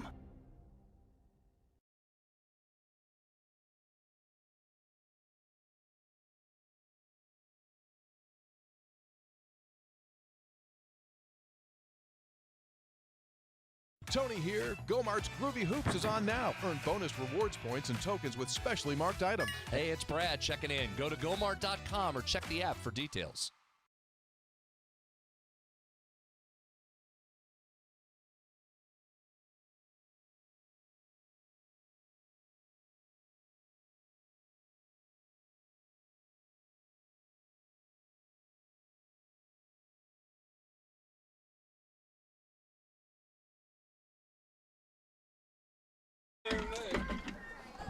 We are back, and immediately back in the batter's box is Lily Nichols. She attempts to bunt, fouls it off, and it is 0-1. Now we're going to have to get our rally caps on. Well, this is the last 3 cracks at it we're going to have, unless we tie this thing up. Nichols will bunt. It's a pretty good bunt, picked up by the third baseman. Throws her out. Well, a good attempt there, just didn't get it to go. And good defense. Yeah, Nicholas defended that well, as Lily probably would have wanted to show the bunt a little later. Nicholas seen her square around and was able to charge up there pretty quickly. Pretty routine out to first, as that'll bring the top of the order to Emma Arnold. All right, so Arnold stands in. Has she had a hit? Emma has not. That pitch low. Struck out twice, and then she hit one sharply back to the pitcher for her the first out of the 5th inning. Arnold staring out at Abby Hillary. Here's the pitch. Way high for ball 2. It has really been not many base runners for the Lady Panthers. Very few. We've had maybe a walk or 2 here and there. Not really much to show for a lot of strikeouts. And the defense has just kind of made the routine plays as that pitch is in for strike number 1. It's 2-1 now. 1 out in the inning. And Emma Arnold trying to get something started. Swing and a miss. Strike number 2. And now you're down to your final strike in this at bat. And you want to stay alive, make contact, find some way to get on the bases. Here is Arnold, stands in. Here's the pitch. High for a ball, 3-2. The catcher trying to frame that one just a little bit. Couldn't do so. A walk would really help us out here if we could draw one. 3 balls, 2 strikes the count. Here's the pitch. Hit into the air. And on to make the play, and it drops. The right fielder dropped it. Arnold's going to be safe at first, and there's a base runner. Yeah, we'll take that. Error by the right fielder puts Arnold on. Again, same situation as the last inning. Arnold's run only matters if we get 7 more. So do not do anything silly on the bases to get thrown out. Here is Morton now, stands in, takes ball 1 low, and you're ahead 1-0. Really not a lot of pressure if you're Nicholas County. That run really doesn't matter. We could probably steal second base, and they wouldn't even throw it down. 1-0 the count. If you're Nicholas, you're just wanting outs. Swung on, hit hard to right field, and the catch made over her head. What a play out there in right field. Yeah. My goodness. That was Harper. Harper had the error the last inning, but, man, that was a nice shot there by Brooklyn, and she was able to stick her glove up and say, I'm not going to make 2 errors in 1 inning. Check this out right here, Coach. Nice play by Harper. Oh, right over her head. How about that? That'll bring up Addison Taylor. We're down to our last out. So 2 outs in the inning. Here is Taylor. She stands in. Runner is off and going. Safe at second. Arnold in there at second. Boy, that was a lot closer than I would have liked it. A lot closer than you would have liked it.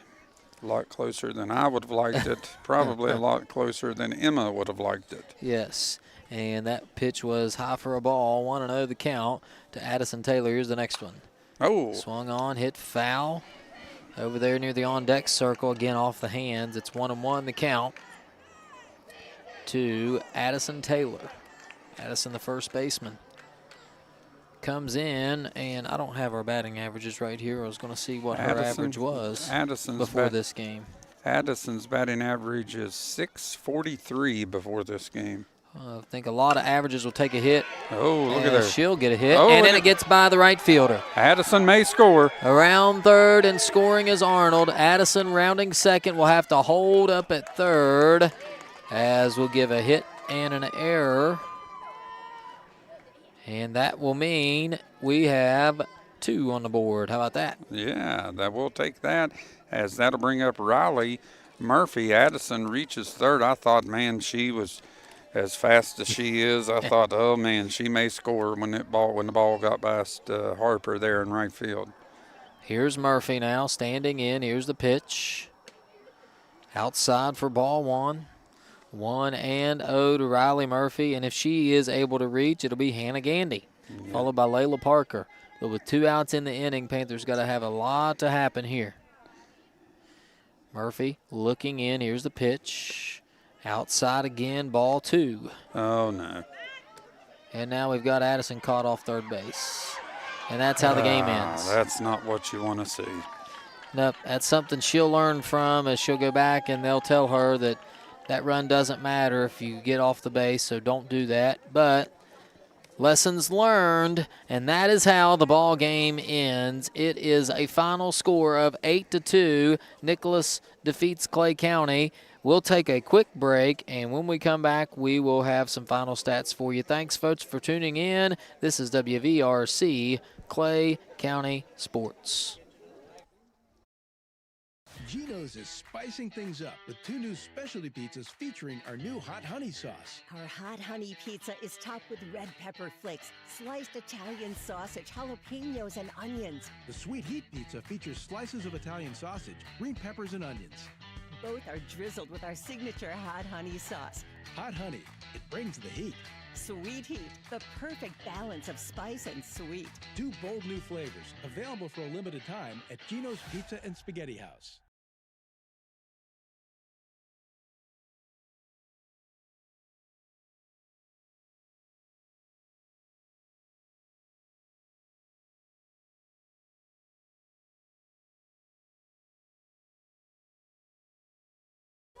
All right, we're back as the Panthers fall to Nicholas County 8-2 this evening. It was a tough game from the start, and really just nothing going right for the Panthers. They'll learn from this one. They'll fall to 4-4, and the Grizzlies will move to 2-5 on the year.